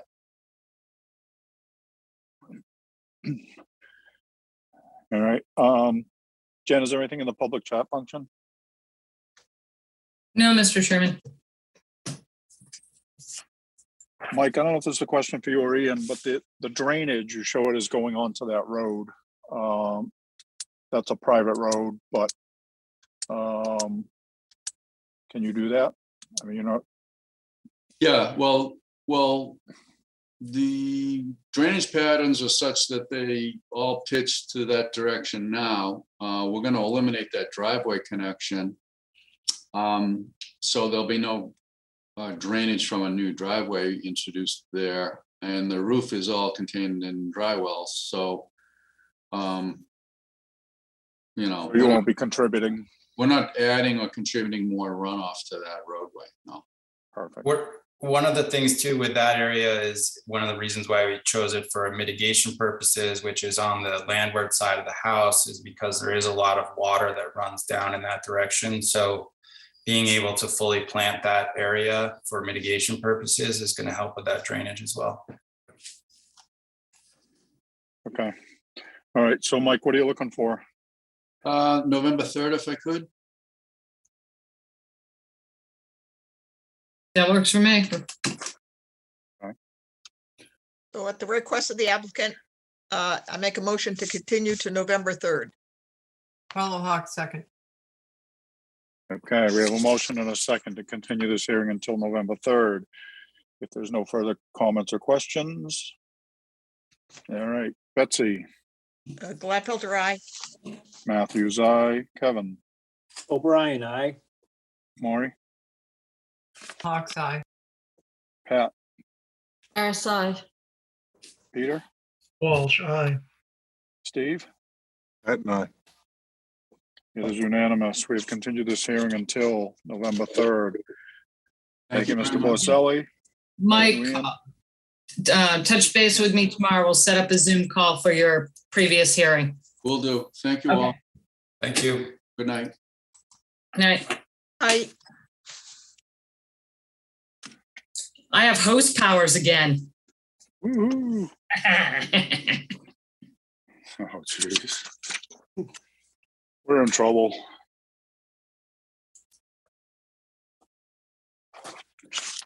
All right, the next three have been continued. Therefore, we come to request to amend an existing order of conditions.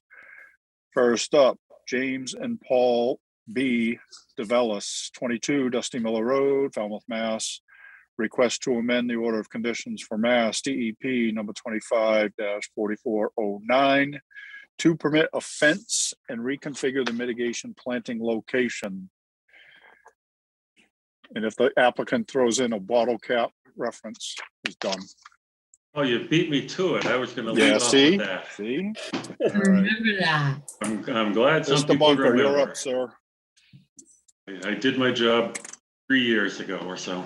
Actually, speaking of 3 years, it's probably more than 3 years, but the order is about to expire next month.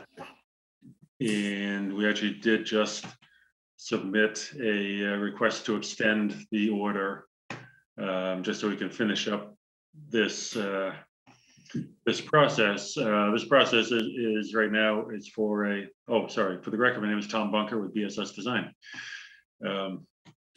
This process is to amend the order. There were some hiccups and some things along the way during the construction. The landscape architect, Greg Billows, has been working with the owner to relocate planting and the fence since we got the order. And this plan, Jen walked with Greg Billows in August and had some comments. So I have this plan. I talked with Jen today, and the main question still, there might be more, but the main question is there is a row of stones, whether it's a wall or whatever, there's a row of stones up near the edge of the lawn. I'll share my screen now and get into that and show you what I'm talking about, if I may. Thank you. Yes, sir. Okay.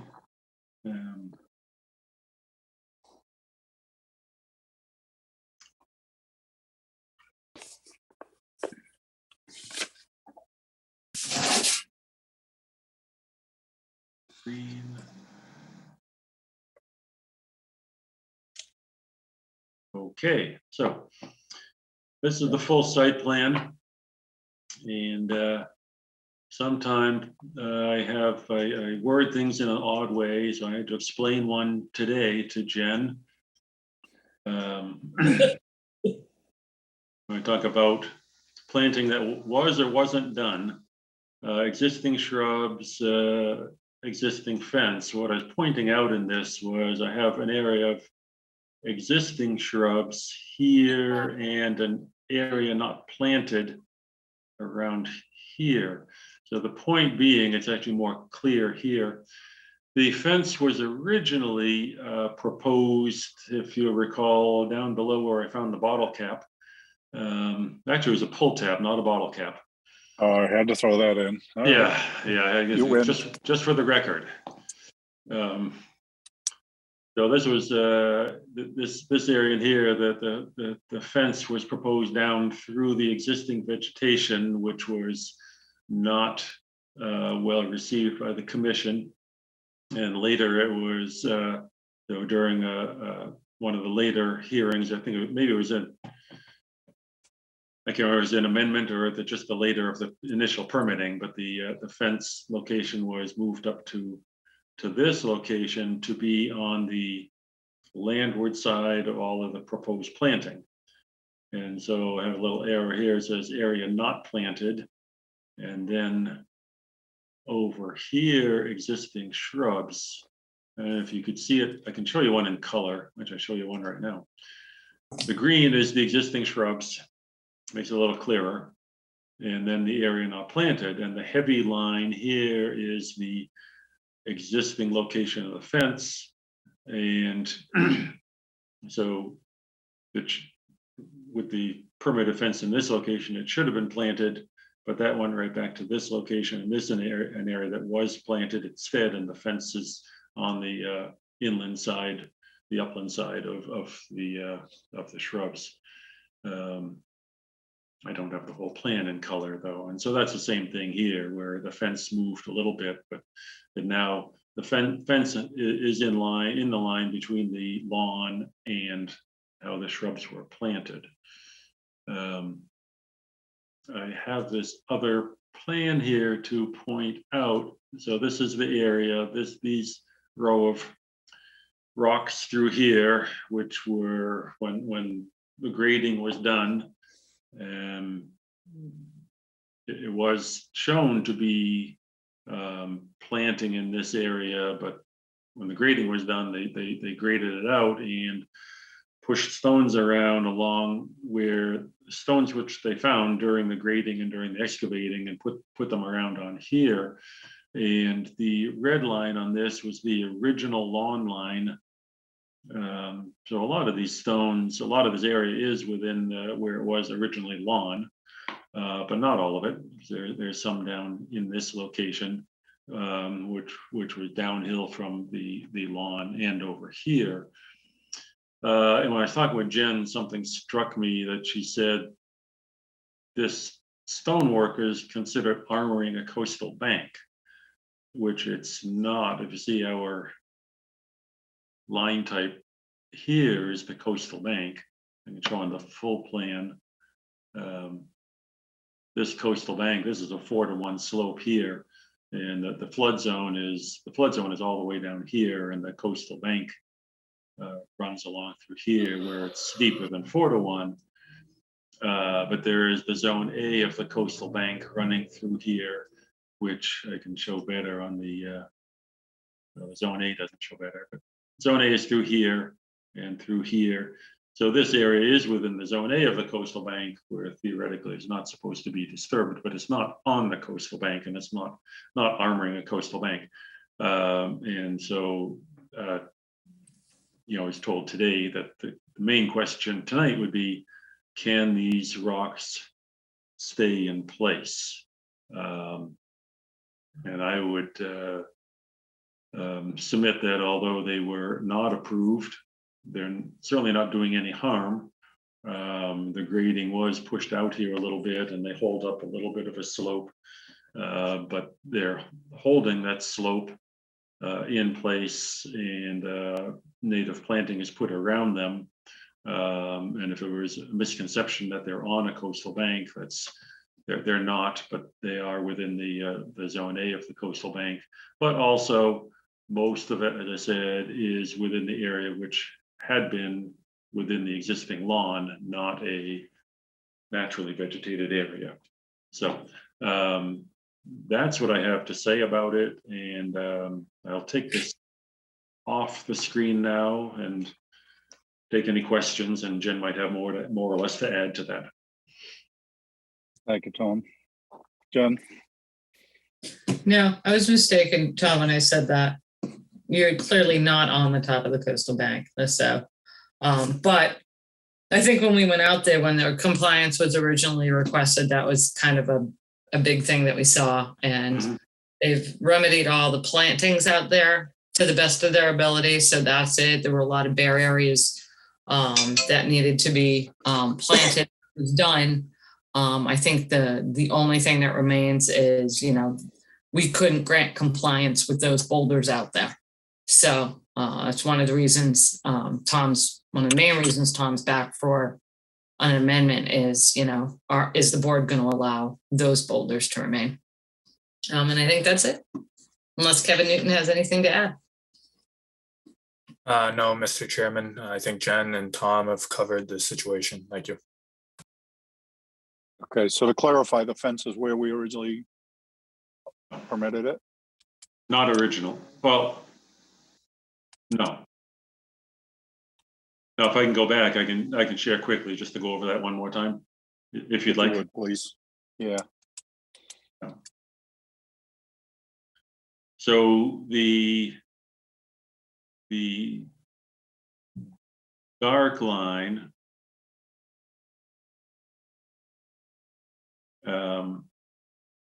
this is the permitted fence here. Gotcha.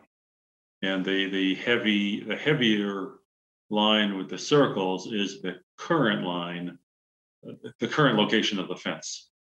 So it's further from the house in this location, and it's closer to the pool and the terrace in this location, but it does encompass the same amount of mitigation planting. Okay. No. Thank you for that. All right. Steve, let's start with you.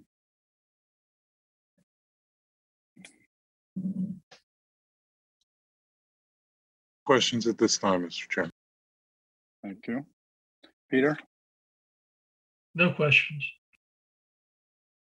Pat? Did staff or did Tom take any photographs of these rocks? Because when Jen said boulder, I was a little taken aback. The description was they were stones, it's my understanding, that were uncovered while the lawn was being created. Are they boulders? Hang on, Pat, I'll find a picture for you. While she's looking, I can say there are many definitions of boulders. They're not Volkswagen sized boulders.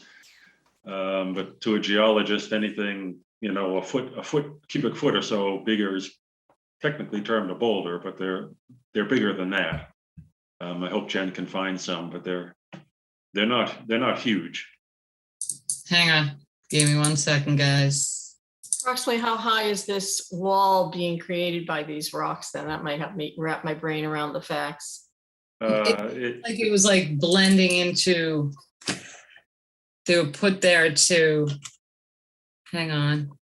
I think they're about, it's at some places, I think it's about 2 feet high. Okay.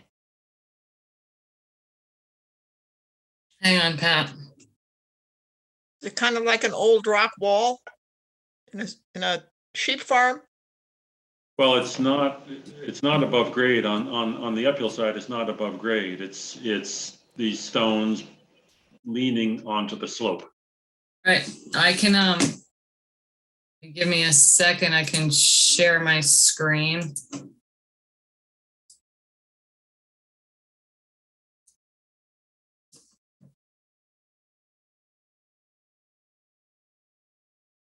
Did you see that, guys? Yeah. Okay, Thanks, so, Jen. nope, not a problem. Hang on, if you give me 1 second, I can probably, no, it's not gonna let me navigate like that. So that was one, no, that's the old one, hang on.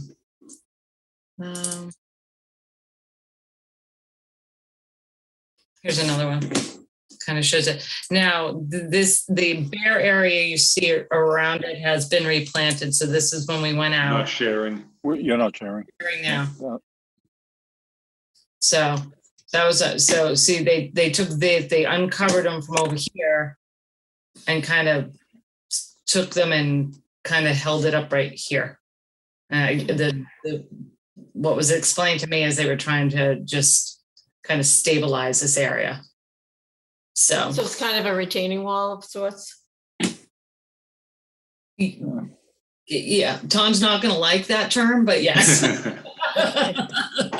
Well, No more questions. it's up a couple, and I think since they're first put in, I think one thing they did was they spread loam over the top of it, so there's less of it showing, and would be the area be more receptive to having plants sort of grow in and knit it together with their roots. It does retain a couple feet high, I suppose, but it's not a very vertical retaining wall. No further questions. Thank you, Mr. Chair. Tom, is that lower fence still in place? No, that was moved to the upper location. Thank you. Maury? I think having the fence up above keeps anybody from destroying the mitigation planting, so that's a good thing. And understandable to try and hold things back so they don't erode. So I understand the whole concept of why they did what they did. Thank you. Kevin O'Brien? I agree with Maury.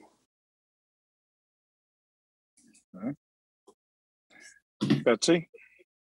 I'll take it one step further than Maury. I don't have a problem with the rocks where they are. Kind of what you said. Yeah.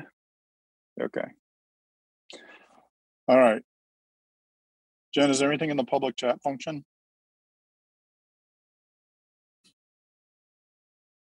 No, Mr. Chairman. And I hope the board understands that, when we saw that we wanted the amendment, so they were on a plan for you. and to get your approval before we can grant compliance. And to that point, Tom, your order is not about to expire. You're part of that because your permit was issued before March of 2020, it was told. So you have another 462 days from the date of expiration. Don't cash the check. All right, thank you. All right. Did you submit the request to extend already? Yes. Okay, I'll try to grab the check tomorrow before she deposits it. Okay, thanks. So are we voting on the amendment and compliance? Just the No, amendment? Mr. Chairman. Well, Tom will have to put in a request for compliance. But let's just let's do one step at a time and just, close the hearing on the amendment. You guys can make a decision on the amendment and then we'll go for compliance. Okay.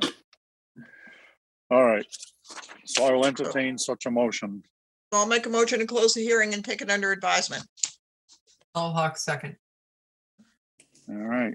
We have a motion and a second to close this hearing. There's no further questions or comments. Betsy? Gladfelter, aye. Matthews, aye. Kevin? O'Brien, aye. Maury? Carlo Hawk's eye. Pat? RSI. Peter? Walsh, aye. Steve? Pat and I. It is unanimous. We have closed this hearing. Thank you, Mr. Bunker. Thank you, Tom. Yeah, thank you for listening. And thank you for holding that check. I'll try. She hasn't deposited yet. All right, thank you. Good night. How do you split it 7 ways? Let's see. Night, All Tom. right. All right. Thanks, Tom. Next up, Nina's Marina Realty Trust, 306 Scranton Avenue, Falmouth, Mass. Request to amend the order of conditions for Mass DEP number 25-4611 to modify the design of the bulkhead repair to include removing the existing tongue and groove timber sheathing after the vinyl sheeting is installed. Jen? Yes, Mr. Chairman, Mike McGrath is here to present the project. Mike, do you want me to promote Nate up too? I just tried to. He might not be. Just me at the moment, I think. Just you? Okay, perfect. And could I have permission to share my screen? Yes, sir. Welcome. My name is Mike McGrath. I'm a registered engineer and professional land surveyor. I work for Holmes and McGrath, and tonight I'm representing Nina's Marina Realty Trust. This is a project on Scranton Avenue, and basically the proposed work that's already been approved is to repair the existing bulkhead that I'm showing with my arrow. And You're not sharing, sir. Can't see it, Mike. You can't see it. Oh. What? We just see you. Didn't I ask to share screens? Did, but you didn't share with us. Being stingy again. I didn't. Hold on. Common sentiment tonight. Hold on. Wait a minute. Hold. Computers and I don't get along. Oh, you're going to love our new online permitting then, Mike. What? Yep. Yeah. The second All thing right. to go in a minute is the hearing. What? Now we can see. All right, now you can see. All right, in any case, this is Scranton Avenue. There's an existing single-family house, a large structure labeled a boathouse here, boat shed. And there's an existing bulkhead that is going to be replaced. And you've already issued an order. So the purpose of the amendment is to change the material. The next, oh God, I hate this stuff.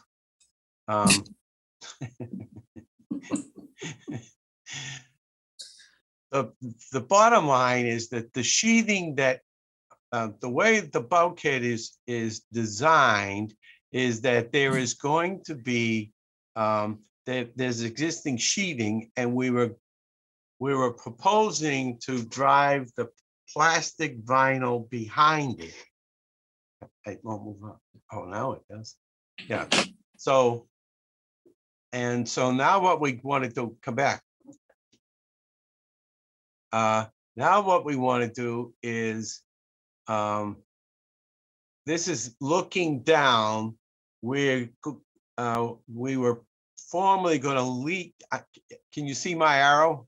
We were going to Yes. leave that sheeting, and now we're going to remove that sheeting because it's CCA treated. It looks very bad, and the plastic vinyl is actually better. This was an old exhibit from before, and we've agreed to basically collect all the runoff and all the drainage from behind it, and we've filed revised plans showing that there's a leaching system up by Scranton Avenue.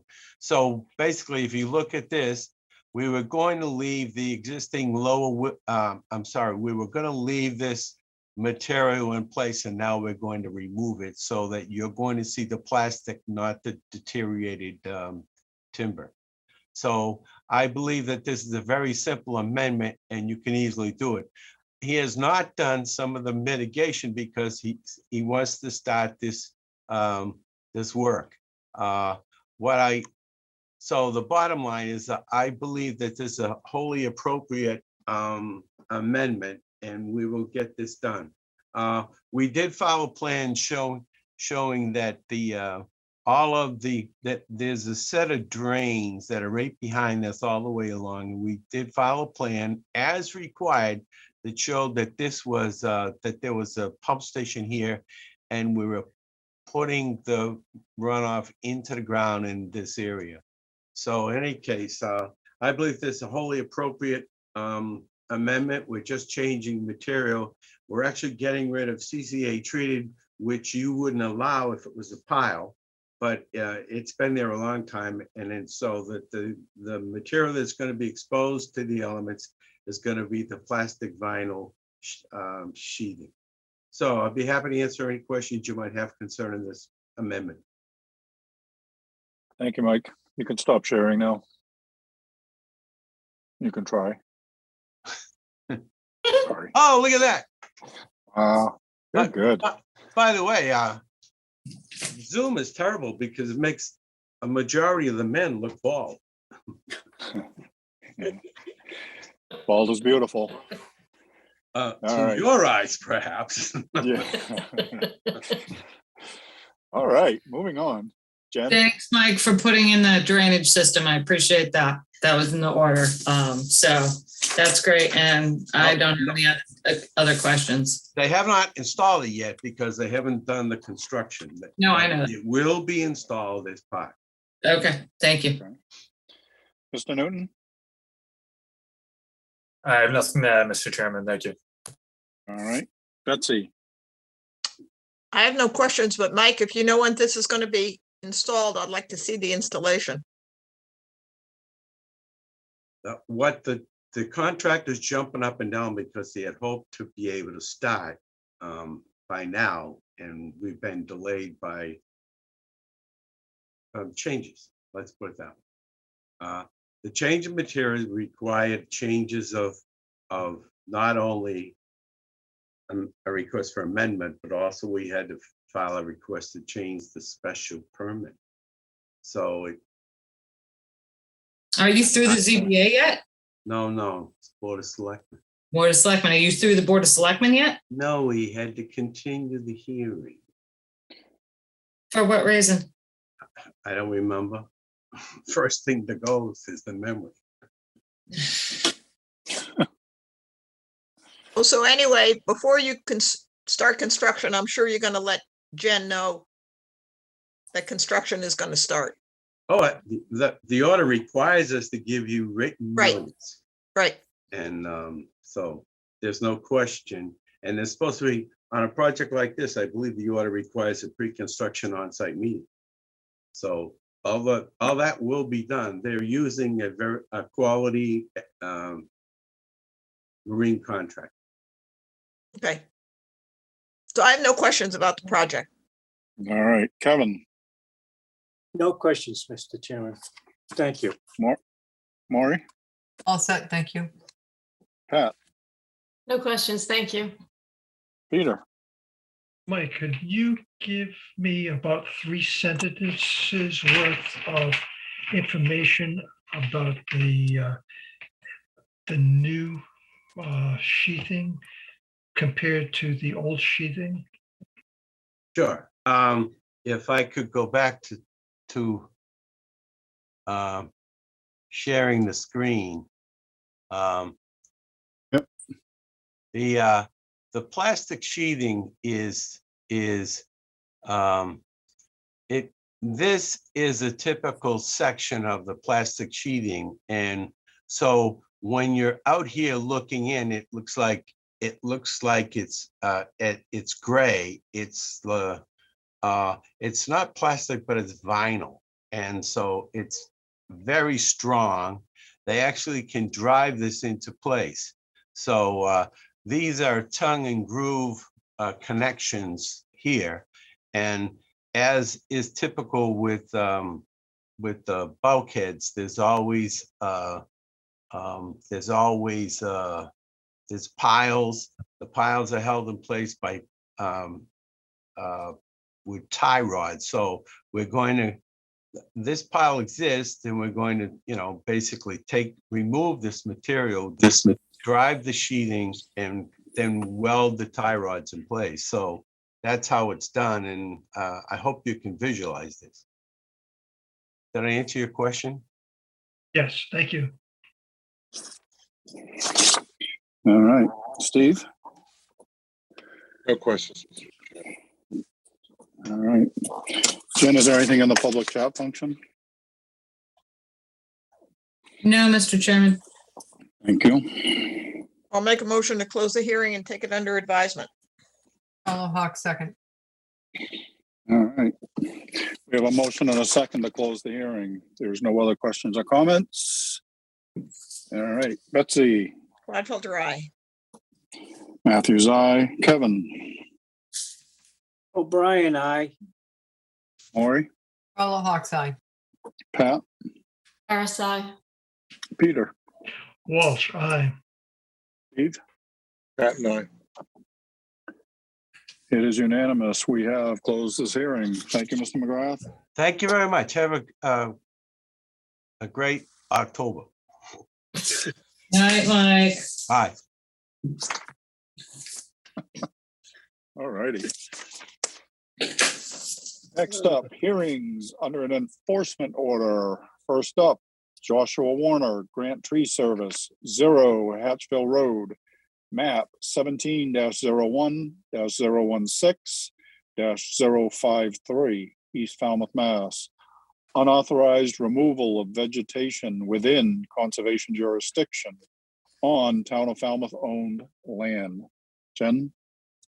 Mr. Warner, you have to accept, we requested that you need to accept to become a panelist.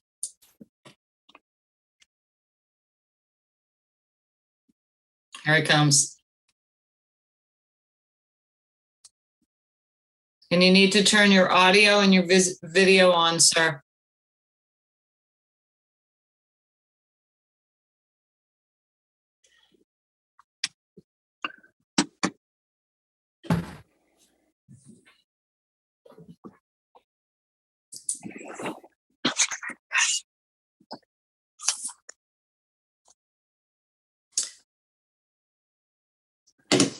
Mr. Warner, look at the bottom left corner of the Zoom screen. There you go. You've got your video, your audio on. Do you have video?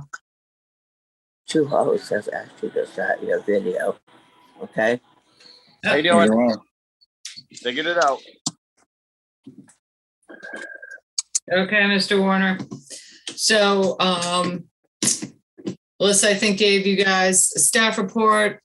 It was in, I think, the beginning of September. Yeah, end of September.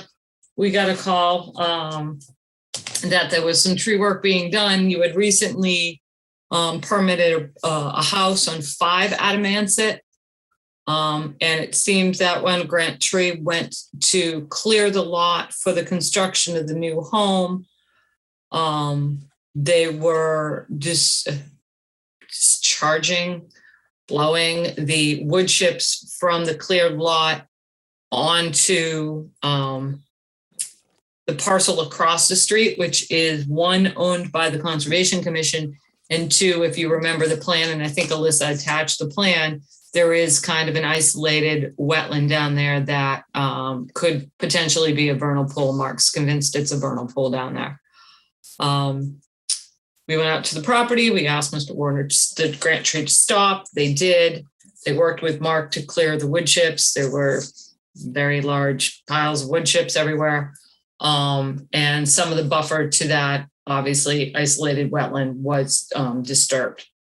So what we're going to require them to do is to provide a plan of a square footage of the disturbed areas, and then the staff will determine exactly how many plants and what species we would like replanted back onto the Conservation Commission's property.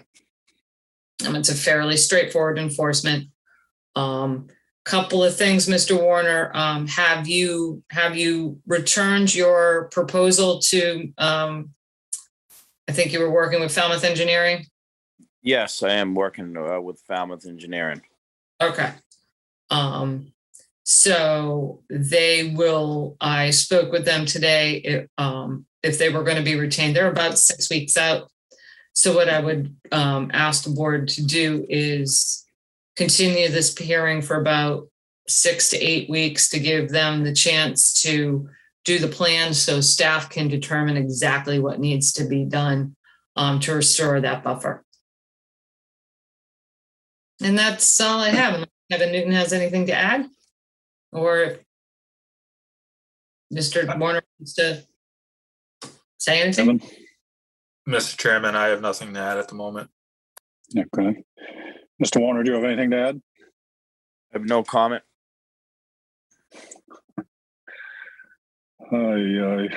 Other than I apologize for my mistake, and I will do whatever it takes to make it right. All right. I'm going to pull commissioner comments. Betsy? I have no comments, Full thanks. questions. Kevin? No comments, Mr. Chairman. Maury? The only question I have, obviously there's a time frame here that they're working with engineering to get a permit, some plan. When will the planting take place, Jen? Well, if they can't get the survey for another 6 weeks, I can't determine. Yeah, it's going to have to be the spring. That's all. I was just curious. Okay, thank you. Is it stabilized in the meantime?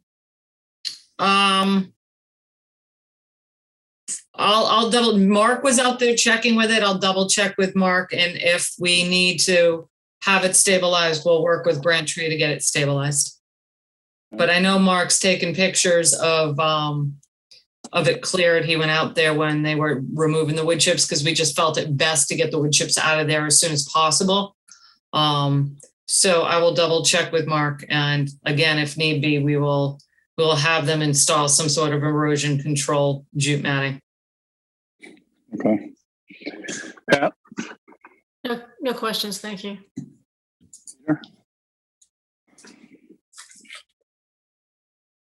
Peter? No questions.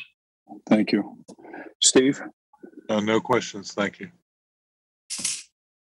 So Jen, you're recommending a continuance of about 8 weeks? I 6 think, to 8 weeks? yeah, I think so. Let me just grab a calendar and see where that puts us. Okay, I don't know why I just hit my alarm clock and not the calendar. Hang on. So I would say November 20th, December 20th. We're not going to be meeting those weeks.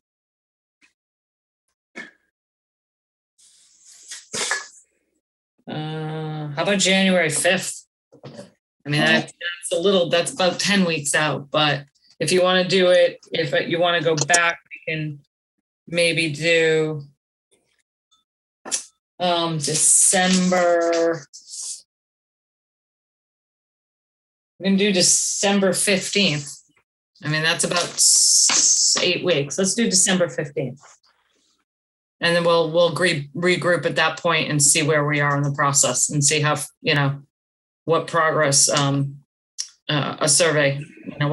survey has done. Okay. Okay. I'll make a motion to continue to December 15th. Patton, second. All right, we have a motion and a second to continue this until December 15th. Betsy, Gladfelter, aye. Matthews, aye. Kevin, O'Brien, aye. Maury, Fellow Hawks Eye. Pat, Harris, aye. Peter. Walsh, aye. So, Mr. Warner, we'll be seeing you again on December Patton, 15th. aye. Hopefully you'll, sorry. Okay, it's unanimous. Continue to 12:15. Sorry about that, Mr. Chairman. Mr. Warner, So- did you hear any of that? Yes, I did. I heard it. Okay, we'll see you back on December 15th, and hopefully we'll have some progress with that survey. Okay, thank you.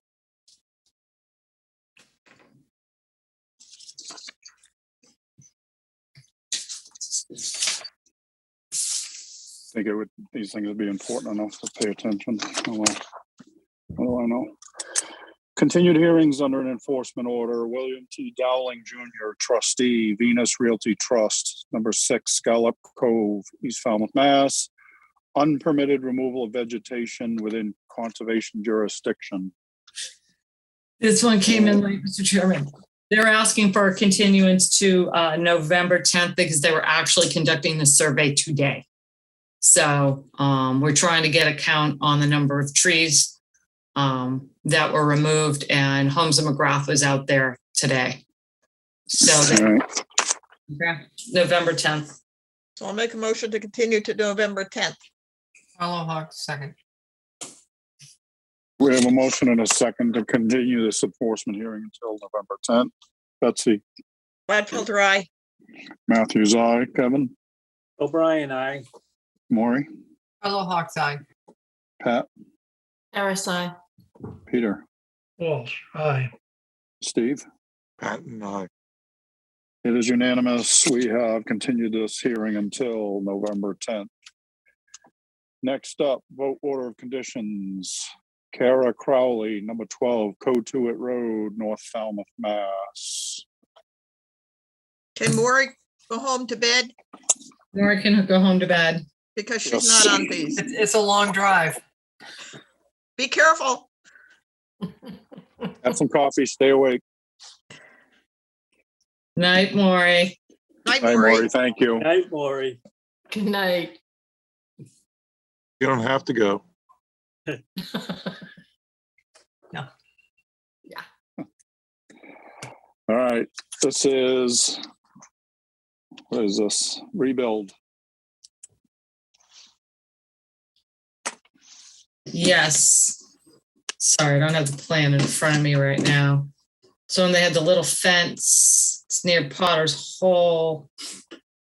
Hang on one second, Mr. Chairman. I don't know why I didn't grab this out of my office today. Get to it. Hold on just a minute.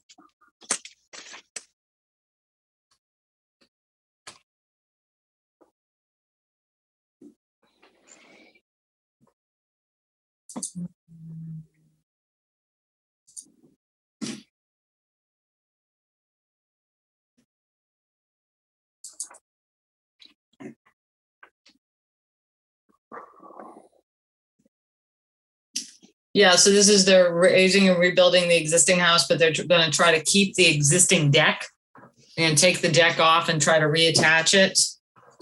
And they're raising the house up. So the first floor elevation is going to be at 18.44. They're adding a set of stairs off the deck because again, they're raising the house, they're lifting the house. So they have to put more stairs on that deck.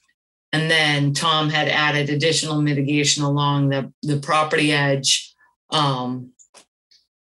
had revised a plan to add additional mitigation, and he's removing one set of stairs. So Ooh. Anybody have anything they want to see in there?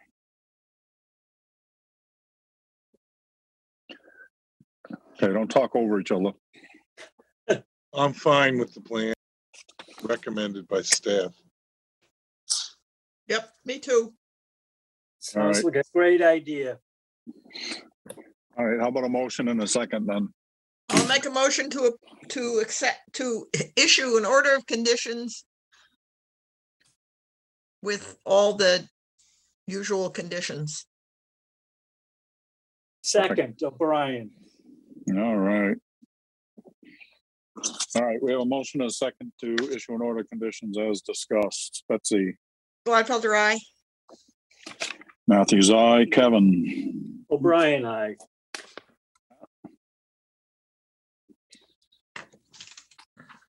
Pat, if you said anything, I didn't hear it. I'm sorry. I didn't hear you. Oh. Harris, aye. Pat. Peter, Walsh, aye. Steve, Pat and I, thank you. It is unanimous. We have issued an order of conditions. Next up, Edmund and Salpi der Stepanian, 29 Nauset Avenue East, North Falmouth, Mass. This was an amended by Tom Bunker. Pulling it up now. Nauset.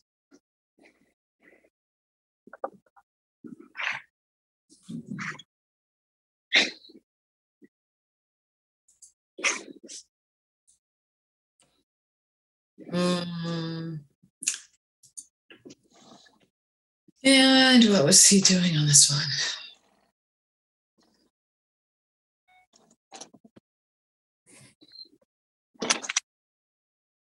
Pretty basic stuff. Yeah. Remove front stoop. This was taking out the spiral staircase and Yep, exactly. Yeah, little more mitigation. I'm looking for the revised staff report. He's doing something in the front yard as well. Here we go. This is request.